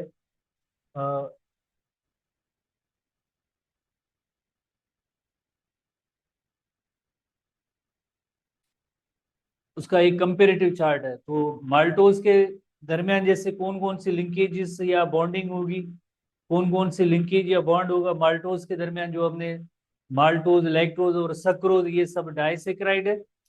और इसी तरह से अमाइलो पैक्टिन जो हमने पढ़ा, ये पॉलीसेक्राइड की कैटेगरी होगी। ब्रांच है इसके अंदर जो अल्फा 1,4 ग्लाइकोसाइडिक बॉन्ड और अल्फा 1,6 ग्लाइकोसाइडिक बॉन्ड होगी। इसी तरह से वेरी सिंपल वर्ड्स में हमने ये भी पढ़ा था, कार्बन नंबर 1 का कार्बन नंबर 2, कार्बन नंबर 4 या कार्बन नंबर 6 के साथ कोई लिंकेज या बॉन्ड हो सकता है। जैसे माल्टोज के अंदर देखें अल्फा 1,4 ग्लाइकोसाइडिक बॉन्ड, इसी तरह से सक्रोज के अंदर देखें अल्फा 1 बीटा 2 ग्लाइकोसाइडिक बॉन्ड, इसी तरह से ये जो ब्रांच चेन के अंदर देखें आप अल्फा 1,6 ग्लाइकोसाइडिक बॉन्ड। तो इस तरह से जो है ऐसी ग्लाइकोसाइडिक बॉन्ड हो सकती है या बन सकती है। होपफुली इन जो पॉइंट्स को आप की पॉइंट समझ के आप इनको नोट करेंगे। और अब हम जैसे आते हैं ये रिड्यूसिंग और नॉन रिड्यूसिंग शुगर हम पहले ही पढ़ चुके हैं, एग्जाम्पल की कैटेगरी को भी सीख चुके हैं। सक्रोज नॉन रिड्यूसिंग शुगर है, इसको भी हमने सीखा था। दोबारा से जैसे अभी हम पॉलीसेकेराइड्स को डिस्कस करते हैं कि पॉलीसेकेराइड्स क्या है। पॉली लफ्ज का मतलब ही जैसे होता है मेनी, तो हाउ मेनी मोनोसेकेराइड वो आपस में मिलकर पॉलीसेकेराइड बनाएंगे। यू नो वेरी वेल कि एक लफ्ज हमने प्रीवियस क्लास में सीखा था ओलिगोसेकेराइड। ओलिगोसेकेराइड का मतलब होता है 2 to 10 मोनोसेकेराइड जो होते हैं वो ओलिगोसेकेराइड की कैटेगरी में आते हैं। पॉलीसेकेराइड यानी अब 10 से ज्यादा 11 से लेकर थाउजेंड्स ऑफ मोनोसेकेराइड्स आपस में लिंक होंगे, ज्वाइन होंगे, तो ये पॉलीसेकेराइड बनेगा। ठीक है, तो इसकी फीचर्स के हवाले से they high molecular weight because thousands of monosaccharide they are link together, तो ये यकीनन जो हाई मॉलिक्यूलर वेट होगा। Which are the hydrolysis yield many monosaccharide, तो जाहिर है हमने कंडेंसेशन और हाइड्रोलिसिस प्रोसेस सीखा था। तो ये जो मोनोमर्स है आपस में मिलके पॉलीमर बनाते हैं, और पॉलीमर जब ब्रेक होगा तो यकीनन मेनी मोनोमर्स बन सकते हैं। बिकॉज ये जो पॉलीसेकेराइड है they are composed of hundreds and thousands of monosaccharide units. जैसे अभी हमने स्टार्च का एग्जांपल लिया था कि स्टार्च जो है उसके अंदर ग्लूकोज के मोनोमर्स होते हैं, ग्लूकोज के मोनोमर्स होते हैं। तो कैटेगरी कौन कौन सी है एग्जाम्पल की कैटेगरी? स्टार्च पॉलीसेकेराइड है, ग्लाइकोजन पॉलीसेकेराइड है, सेल्यूलोज पॉलीसेकेराइड है, काइटिन भी पॉलीसेकेराइड है, नाइट्रोजन कंटेनिंग एक पॉलीसेकेराइड होता है। तो हम इन चीजों को वन बाय वन सीखेंगे। पहली कैटेगरी पे हम आते हैं, स्टार्च पे आते हैं। Starch is the reserve food of the plants, stored food of the plants. Reserve food का मतलब होता है stored food of the plants. जैसे हमने एक पॉइंट में सीखा था, जब लीव्स जहाँ पे फोटोसिंथेसिस का अमल होता है, फोटोसिंथेसिस का रेट अगर हायर है, ज्यादा है, तो इधर अगर जो ग्लूकोज बनेगी वो ज्यादा होगी, स्टार्च की सूरत में रूट में जमा होगी, स्टार्च की सूरत में जो ग्लूकोज जो है जमा होगी। फोटोसिंथेसिस प्रोसेस के दौरान जैसे ग्लूकोज बनती है, ये ग्लूकोज अगर ज्यादा है तो वहीं पे जैसे पड़ी नहीं रहेगी, इसका फॉर्म चेंज होगा। फॉर्म क्या चेंज होगा? स्टार्च किस जगह पे, जैसे इधर जो है रूट के अंदर जैसे ये स्टोर हुई है, या जो ग्रेन्स होते हैं, अनाज होते हैं, उनके अंदर आके स्टोर होगी, कुछ फ्रूट्स होते हैं उनके अंदर आके, कुछ जो लेग्यूम्स या फलियां होती है उनके अंदर आके जैसे स्टोर होगी। तो most important and abandoned, abandoned का मतलब है ज्यादा, रिजर्व फूड, एबेंडेंट पॉलीसेकेराइड नहीं, सिर्फ reserve food material, stored food material of the higher plants. कहाँ कहाँ पे पाया जाता है? जैसे you know very well, it is found in cereals. Cereals का मतलब है अनाज वाले जो फसल है, जिसके अंदर राइस है, व्हीट है, मेज है, ये सब जो है सीरियल क्रॉप्स आते हैं। लेग्यूम, लेग्यूम का मतलब है जो फलीदार प्लांट्स होते हैं, फलियां जिनके अंदर होती हैं, जैसे मटर की फली है, फली, तो ये इसे हम कहेंगे लेग्यूमिनस प्लांट्स। लेग्यूम जो उनके अंदर स्टार्च होती है, tubers, tubers of potato, potato जो होता है उसके अंदर स्टार्च ज्यादा होती है, rich source of starch. Vegetables जितनी भी है उनके अंदर स्टार्च होती है। अदर फीचर्स के हवाले से insoluble in hot and cold water and it gives blue colour on iodine test. जैसे अगर किसी मीडियम में स्टार्च है या नहीं है तो उसकी प्रेजेंस एक टेस्ट की मदद से पाई, टेस्ट की मदद से हम वो उस को देखते हैं। फॉर एग्जाम्पल अगर एक ऐसा मीडियम जिसमें स्टार्च नहीं है और उसको जब आयोडीन हमें ऐड करेंगे, स्टार्च नहीं है तो ब्राउन या येलो होती है, तो हम इसे कहेंगे निगेटिव टेस्ट है स्टार्च के हवाले से, कि स्टार्च इसके अंदर एब्सेंट है। पर आयोडीन मौजूद है और उसके अंदर कोई स्टार्ची मटेरियल है, स्टार्ची मटेरियल है, तो ब्लू या पर्पल कलर जब आएगा, ब्लू या पर्पल कलर इस मीडियम का आएगा, तो हम कहेंगे ये पॉजिटिव होगी टेस्ट। किसके हवाले से? Starch is present. पॉजिटिव का मतलब है इसके अंदर स्टार्च मौजूद है, तो इस वजह से इस मीडियम का कलर जो है वो आया है, जिससे ब्लू कलर आया है। अगर इस मीडियम का जैसे रेड कलर आता है तो ग्लाइकोजन इज प्रेजेंट, आगे हम पढ़ेंगे, तो ग्लाइकोजन इज प्रेजेंट। और जैसे कलरलेस आता है तो उसका मतलब होता है कि वहां पे सेल्यूलोज इज प्रेजेंट, सेल्यूलोज होगा तो उसमें जो है कोई कलर वगैरह नहीं होगा। तीन कलर के हवाले से आगे ऐसे कंपेरेटिव क्वेश्चंस आप जहन में रखेंगे। थ्री टाइप्स के जो ये पॉलीसेकेराइड्स हैं, स्टार्च ब्लू, ग्लाइकोजन रेड, और सेल्यूलोज जो होगा वो कलरलेस होगा, कलरलेस होगा। तो अब हम फर्दर स्टार्च की पॉइंट्स को सीखते हैं कि स्टार्च जो है टू फॉर्म्स में होता है। एक जैसे you know very well, glucose molecule बहुत ही ज्यादा, hundreds and thousands of glucose molecule, they are link together. तो ऐसी ग्लूकोज की अरेंजमेंट को हम कहेंगे अमाइलोज, जो स्ट्रेट चेन ऑफ ग्लूकोज है। Amylose is nothing but straight chain of glucose, straight chain of glucose. ये सब ग्लूकोज मॉलिक्यूल है, ग्लूकोज मॉलिक्यूल है, ग्लूकोज मॉलिक्यूल है। इनकी जो स्ट्रेट चेन होती है उसे हम कहेंगे अमाइलोज। और इनके दरमियान जो बॉन्ड होता है वो होता है अल्फा 1,4 ग्लाइकोसाइडिक बॉन्ड, थोड़ी देर पहले हमने पढ़ा था। इसी तरह से जो अमाइलोपेक्टिन की सूरत में भी स्टार्च मौजूद होता है।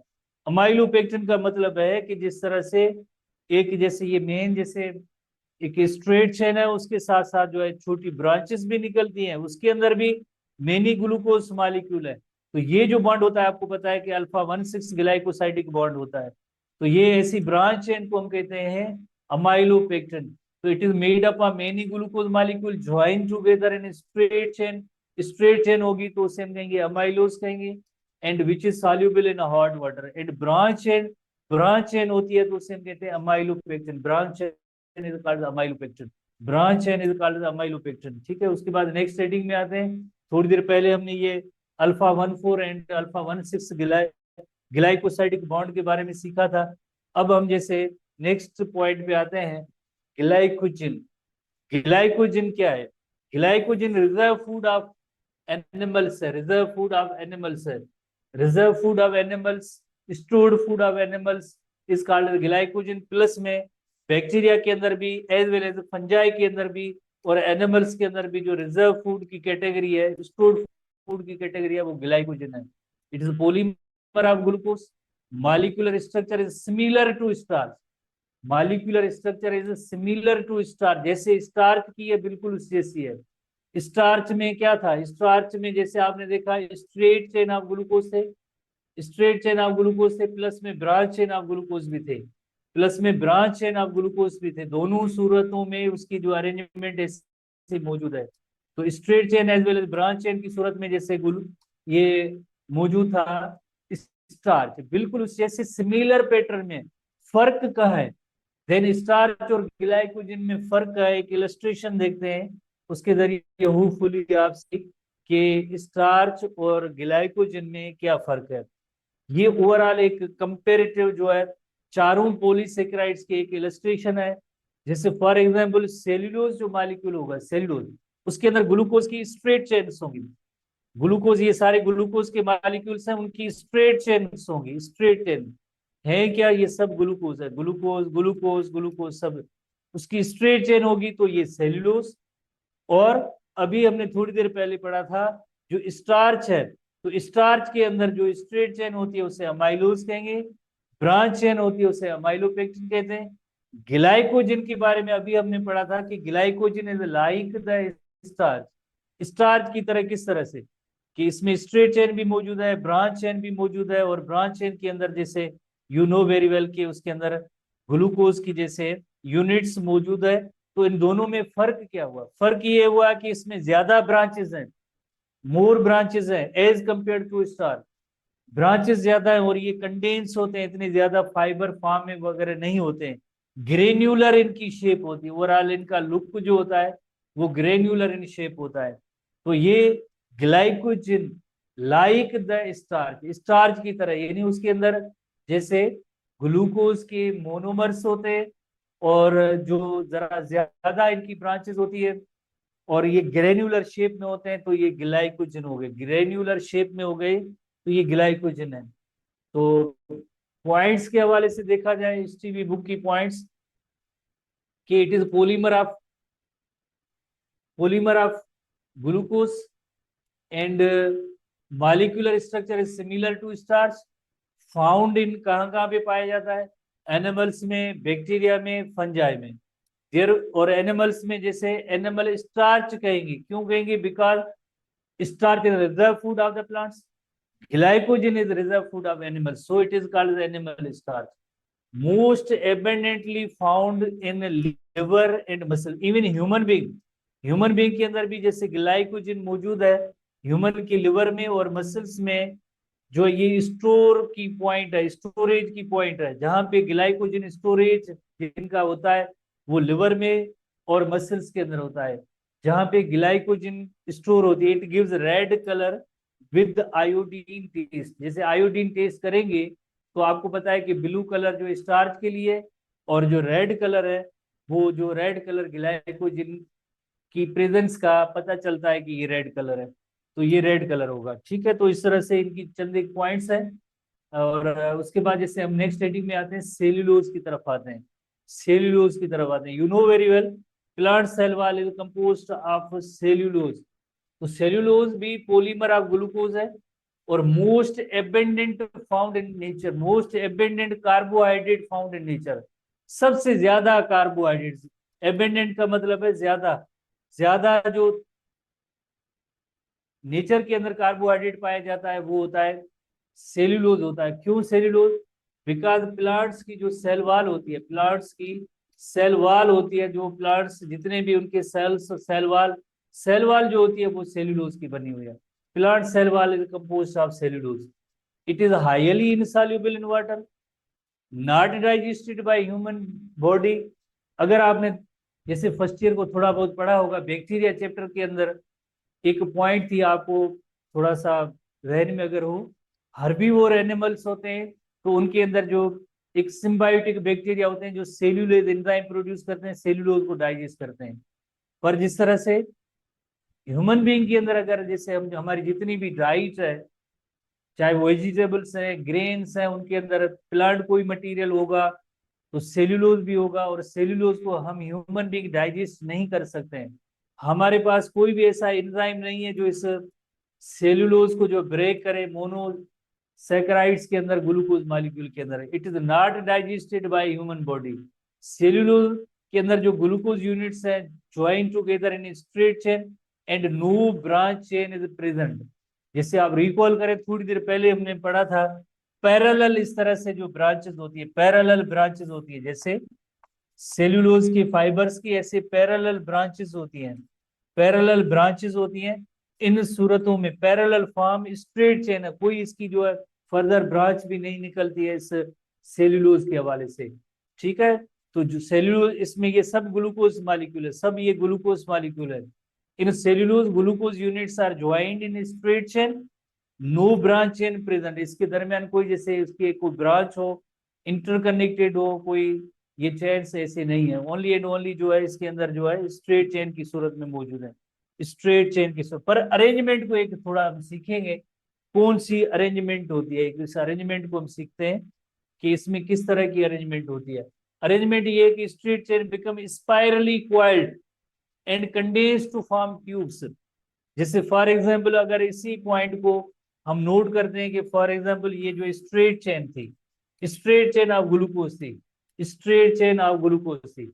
अब ये क्या हुआ, इसकी जो है क्वाइलिंग हुई है थोड़ी सी। जाहिर है जब ये क्वाइलिंग होगी तो ऐसे क्वाइल्स बनेंगे, क्वाइल्स बनेंगे तो फिर क्या इसकी शेप हो जाएगी, शेप हो जाएगी ट्यूब की तरह या ट्यूबुलर हो जाएगी।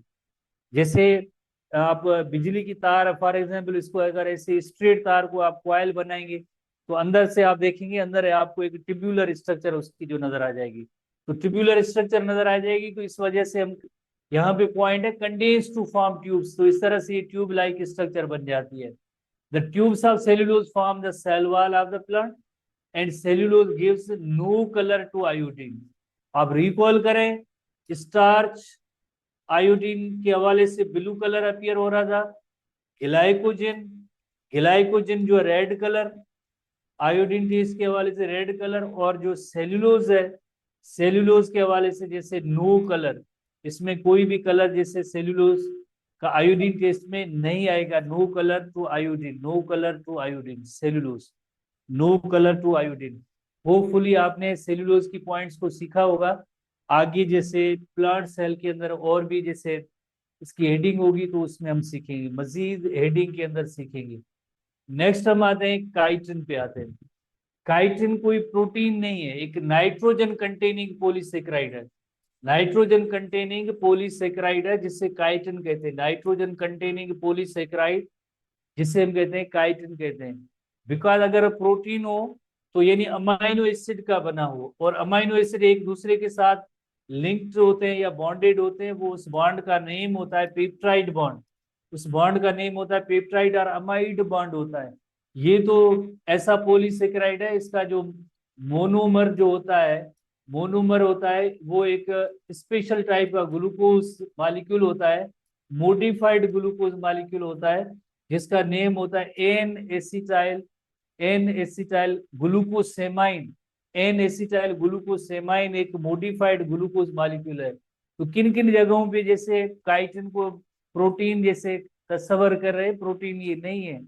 प्रोटीन होता तो अमाइनो एसिड का बना होता, और अमाइनो एसिड होते तो उनके दरमियान ग्लाइकोसाइड, ये जो ग्लाइकोसाइडिक बॉन्ड ना होता, पेप्टाइड बॉन्ड होता है। पर इसके अंदर तो ग्लाइकोसाइडिक बॉन्ड मौजूद है, पॉलीसेकेराइड है। मोनोमर इनका ग्लूकोज है जो मोडिफाइड है, एन एसिटाइल ग्लूकोसेमाइन उस कार्बोहाइड्रेट ग्लूकोज का एक नेम है। तो बहरहाल chitin is the most second most abundant organic molecule on the earth. तो क्वेश्चन अराइज फर्स्ट कौन सा, फर्स्ट जो यकीनन सेल्यूलोज पहला जो है सबसे ज्यादा सेल्यूलोज, और सेकंड मोस्ट एबंडेंट है वो होता है काइटिन। तो इसका रीजन क्या है? रीजन ये है, फॉर एग्जांपल आर्थ्रोपोड्स, अगर आपने फाइलम आर्थ्रोपोडा पढ़ा है, आर्थ्रोपोड्स जो है जितने भी एनिमल्स हैं उनके तकरीबन 80 to 90% जो है एनिमल्स जो है वो आर्थ्रोपोड्स होते हैं। आर्थ्रोपोड्स का एग्जोस्केलेटन जो है क्यूटिकल जिसे कहते हैं, chemically it is composed of chitin, chemically chitin का बना होता है।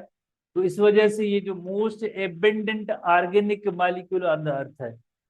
तो इट इज आल्सो होमोपोलीसेकेराइड बिकॉज वो सब जैसे इट इज आल्सो होमोपोलीसेकेराइड बिकॉज ये सब जो है एन एसिटाइल ग्लूकोसेमाइन के बने होते हैं।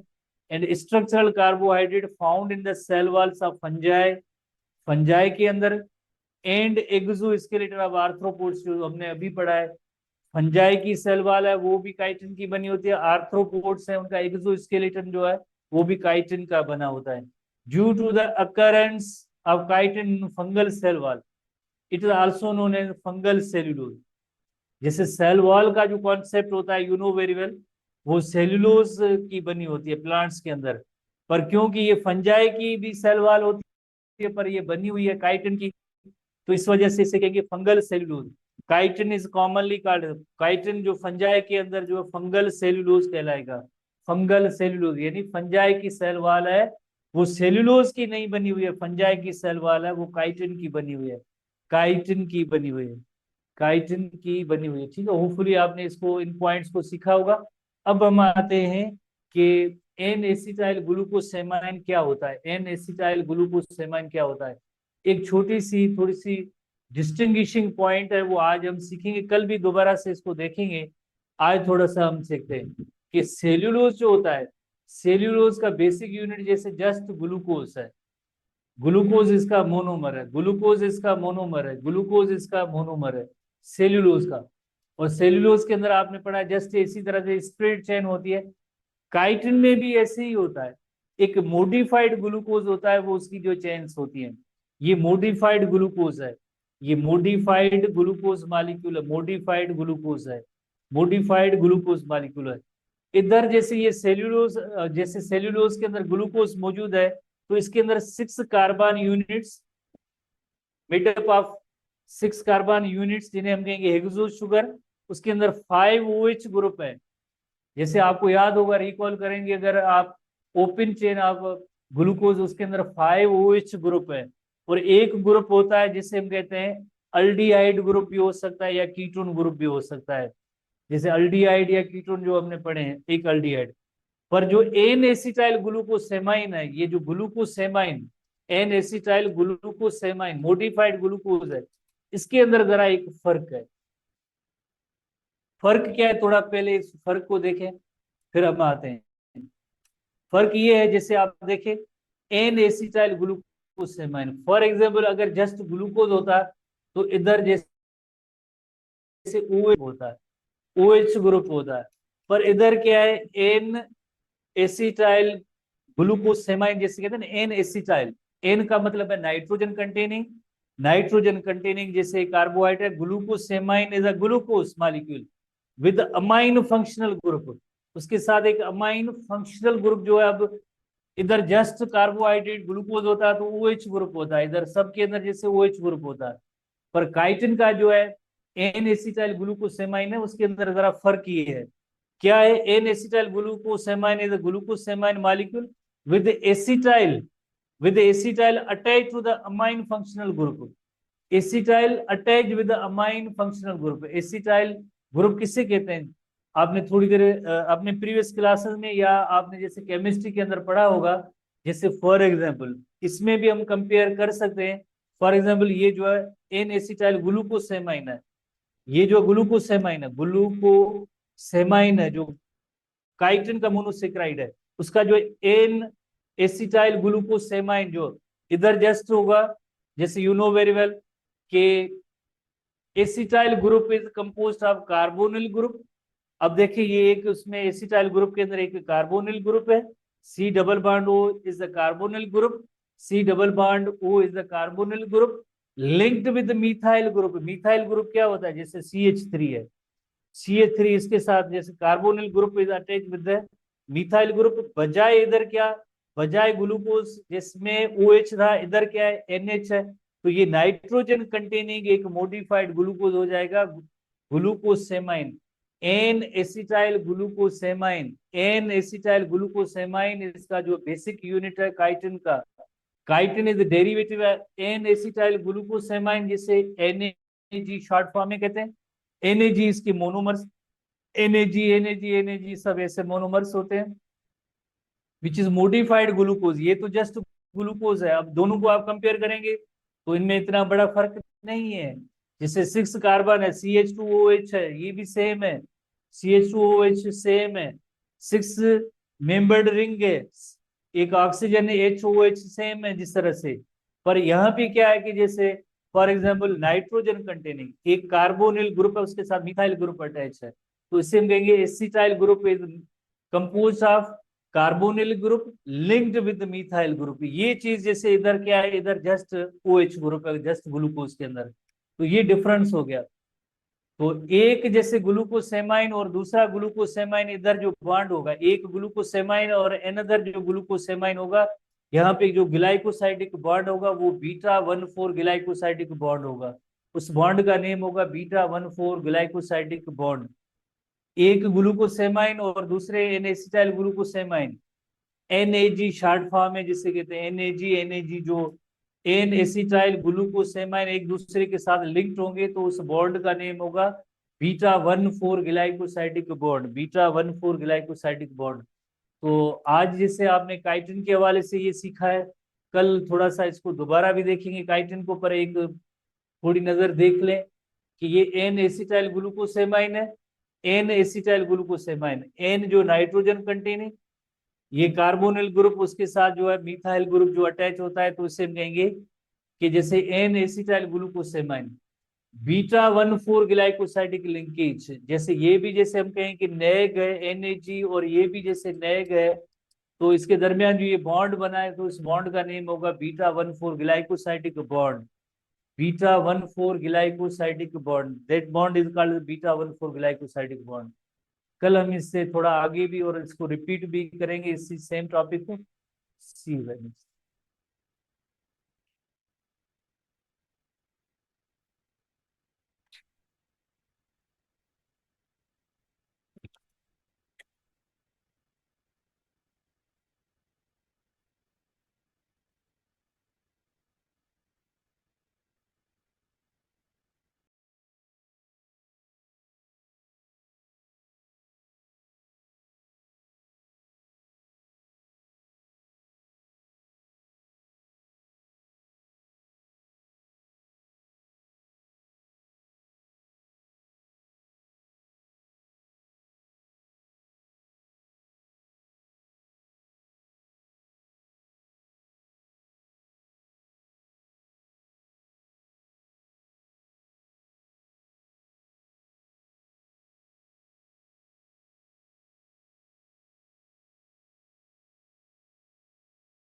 जिनके बारे में हम डिस्कस करेंगे, उसमें जो पहला हम डिस्कस करेंगे बेटा टाइप्स ऑफ वेक्टर है बेटा, टाइप्स ऑफ वेक्टर। और इसमें जो पहला हम डिस्कस करेंगे बेटा वो डिस्कस करेंगे फ्री वेक्टर बेटा। देखिए बेटा, फ्री वेक्टर का मकसद होता है ऐसा वेक्टर जिसको हम डिस्प्लेस कर सके, जिसको एक जगह से दूसरी जगह तक शिफ्ट कर सके।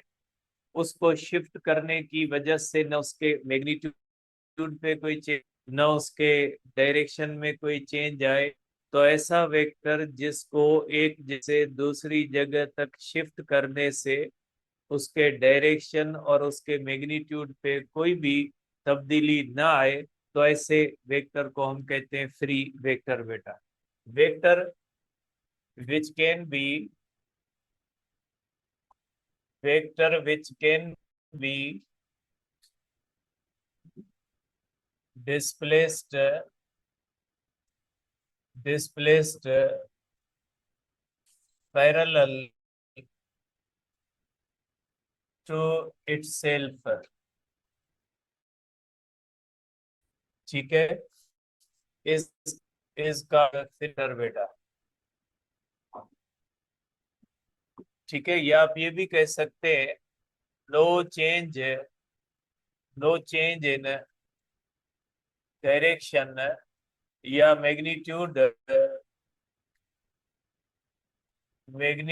Of vector due to change of its initial position बेटा।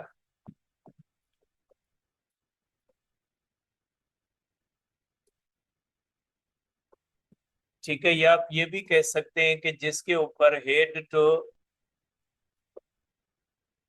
टेल रूल इज एप्लीकेबल बेटा। जिसके ऊपर हेड टू टेल रूल जो होता है वो एप्लीकेबल होता है बेटा। ठीक है, अब ये तीन चीजें अगर किसी भी वेक्टर के लिए एप्लीकेबल होती है तो ऐसे वेक्टर के बारे में हम कहते हैं कि ये जो वेक्टर होगा ये फ्री वेक्टर होगा बेटा। आवाज में इशू है बेटा, आवाज में इशू आ रही है क्या? वॉइस में इशू आ रहा है क्या बेटा? यहाँ से तो सही है।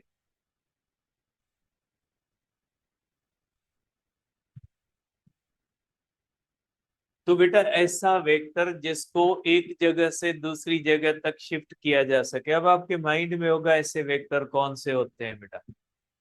ऐसे डिस्प्लेसमेंट के सिवा बाकी वेक्टर सब ऐसे होते हैं, जैसे फोर्स है, वेलोसिटी है, एक्सीलेशन है, ये सब फ्री वेक्टर कहलाते हैं।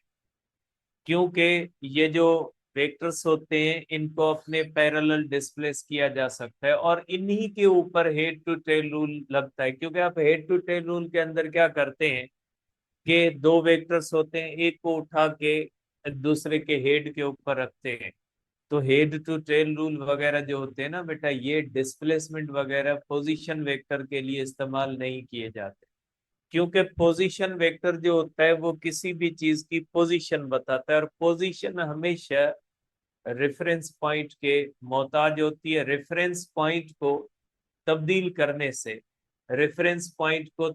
करने से पोजीशन तब्दील हो जाती है। तो आप इसको इस तरह से कहोगे बेटा कि ऐसा वेक्टर जिसके मैग्नीट्यूड या डायरेक्शन पे कोई भी फर्क ना पड़े, उसको डिस्प्लेस करने से उसको हम फ्री वेक्टर कहते हैं। इसके एग्जांपल आप कर सकते हैं बेटा, इसके बहुत सारे एग्जांपल्स होते हैं बेटा। एक एग्जांपल होता है बेटा इसके लिए फोर्स है, वेलोसिटी है बेटा, एक्सीलरेशन है, ये सब के सब इस तरह से होते हैं। अगर ये आपके पास एक वेक्टर ए है, ठीक है बेटा, एक वेक्टर बी है बेटा, आप इसको क्या करते हो, वेक्टर बी यहाँ पे बनाते हो और वेक्टर ए को यहाँ पे बना के आप रिजल्टेंट निकाल लेते हो। तो ऐसा वेक्टर जिसको शिफ्ट किया जा सके, ऐसे वेक्टर को हम कहते हैं बेटा कि ये फ्री वेक्टर होता है बेटा। अब ये जो फ्री वेक्टर होता है बेटा, ये जो फ्री वेक्टर है, free vector can be specified direction बेटा, डायरेक्शन ऑफ फ्री वेक्टर,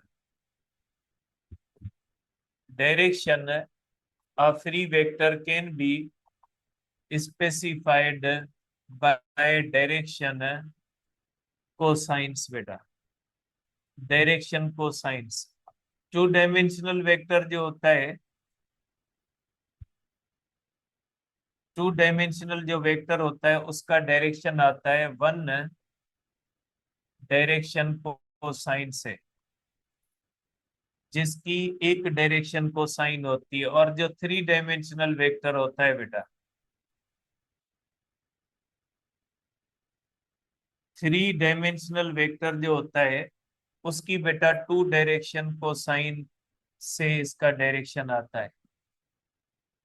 और इसमें एक जो है गामा इज मस्ट बेटा। आपको पता है बेटा किसी भी वेक्टर की जो डायरेक्शन कोसाइन होती है वो तीन होती है। एक एक्स एक्सिस के साथ जिसको अल्फा कहा जाता है, एक वाई एक्सिस के साथ जिसको बीटा कहा जाता है, एक जेड एक्सिस के साथ जिसको गामा कहा जाता है।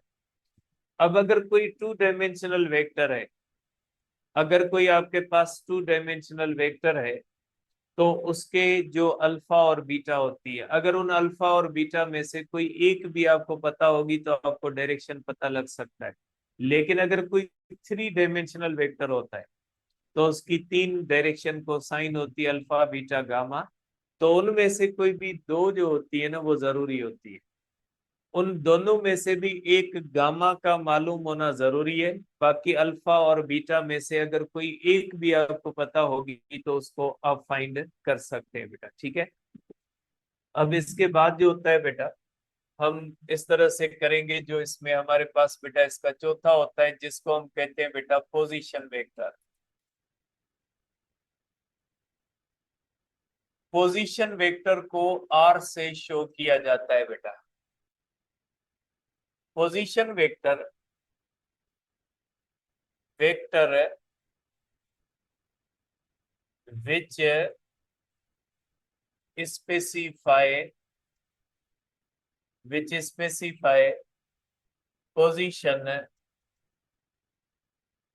of body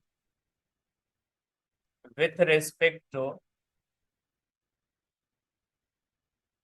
with respect to fixed point is called position vector beta, is called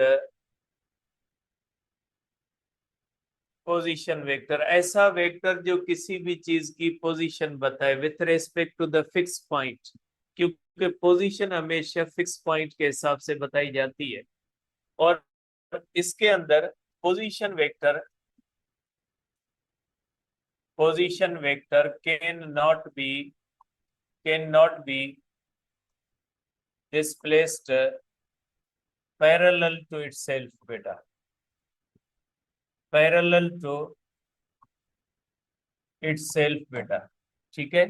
और आप कह सकते हैं vector, vector whose magnitude and direction changes due to change of initial point बेटा। या आप ये भी कह सकते हैं कि head to tail rule, head to tail rule is not applied.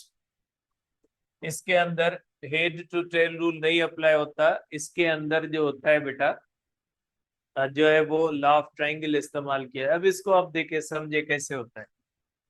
Suppose करें बेटा कि ये आपके पास एक पॉइंट है बेटा,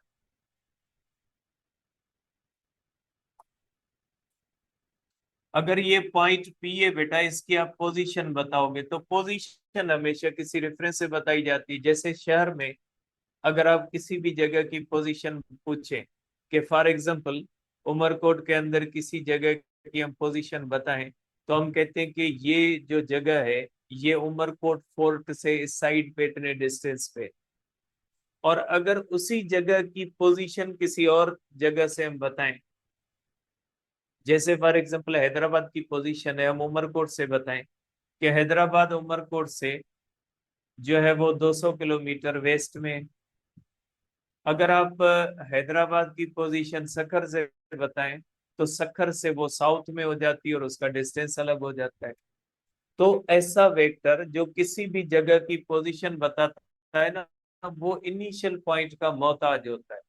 अगर हैदराबाद की पोजीशन आपने बतानी है, वो उमरकोट से अलग होगी, मिठी से अलग होगी, बदीन से अलग होगी, कराची से अलग होगी, सखर से अलग होगी और मुख्तलिफ शहरों से मुख्तलिफ होगी। वो ये एक चीज की एक ही जगह की पोजीशन, तो ऐसा वेक्टर जो इनिशियल पोजीशन को तब्दील करने से या उसका मैग्नीट्यूड चेंज हो जाए या डायरेक्शन चेंज हो जाए, तो ऐसे वेक्टर को हम कहते हैं पोजीशन वेक्टर।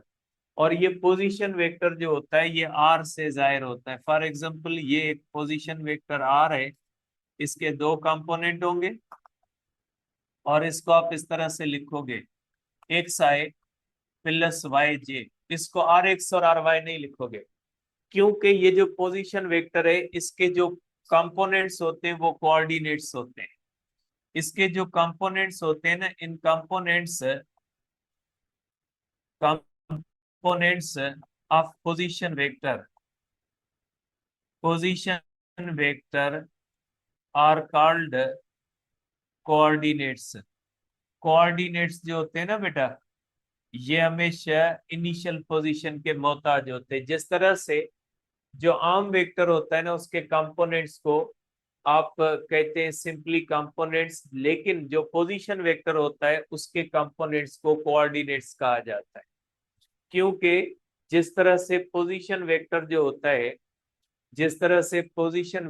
होता है उसके लिए head to tail rule apply नहीं किया जा सकता। जैसे फॉर एग्जांपल आप एक एग्जांपल ले लें कि सपोज करें एक बॉडी है, उसकी पोजीशन वेक्टर पी पे है ये बॉडी, और इसका पोजीशन वेक्टर R1 है। अगर ये बॉडी चली जाती है पोजीशन क्यू पे, तो इस बॉडी का ये जो डेल्टा आर है ये डिस्प्लेसमेंट बॉडी ने तय किया। अब इसका पोजीशन वेक्टर तब्दील होके R2 हो जाएगा। तो अब आप हेड टू टेल रूल इस्तेमाल नहीं करेंगे, R1 के हेड के ऊपर R2 नहीं रखोगे, आप इसको इसी तरह से ऐड करेंगे। ये R1 होता है, ये हो जाता है R2 और ये हो जाता है इसका डेल्टा आर डिस्प्लेसमेंट। तो वेक्टर डायग्राम के मुताबिक आप इसी को यहाँ पे करोगे, R1 plus delta R is equal to R2 होगा, तो डेल्टा आर हो जाएगा is equal to R2 minus R1। ये चीज आपको बताती है कि difference between two position vectors is equal to displacement. दो पोजीशन वेक्टर के दरमियान जो डिफरेंस होता है वो डिस्प्लेसमेंट के बराबर होता है। इसके ऊपर हेड टू टेल रूल इस्तेमाल नहीं करोगे कि R1 के हेड पे R2 लगाओगे और डेल्टा आर नहीं, जैसे ही है उनके ऊपर वहीं पे आप हेड टू टेल रूल इस्तेमाल करोगे, बाकी इसको डिस्प्लेस नहीं कर सकते। ठीक है, तो ये पोजीशन वेक्टर होता है जिसकी पोजीशन जो होती है वो फिक्स होती है, और पोजीशन वेक्टर के जो कंपोनेंट्स होते हैं उनको कोऑर्डिनेट्स कहते हैं। ठीक है, ये हमारे टाइप्स ऑफ वेक्टर खत्म होते हैं बेटा। कल हम करेंगे dot product and cross product, ये कल करेंगे क्योंकि बड़े टॉपिक्स होंगे, इनको कल डिस्कस कर। ठीक है।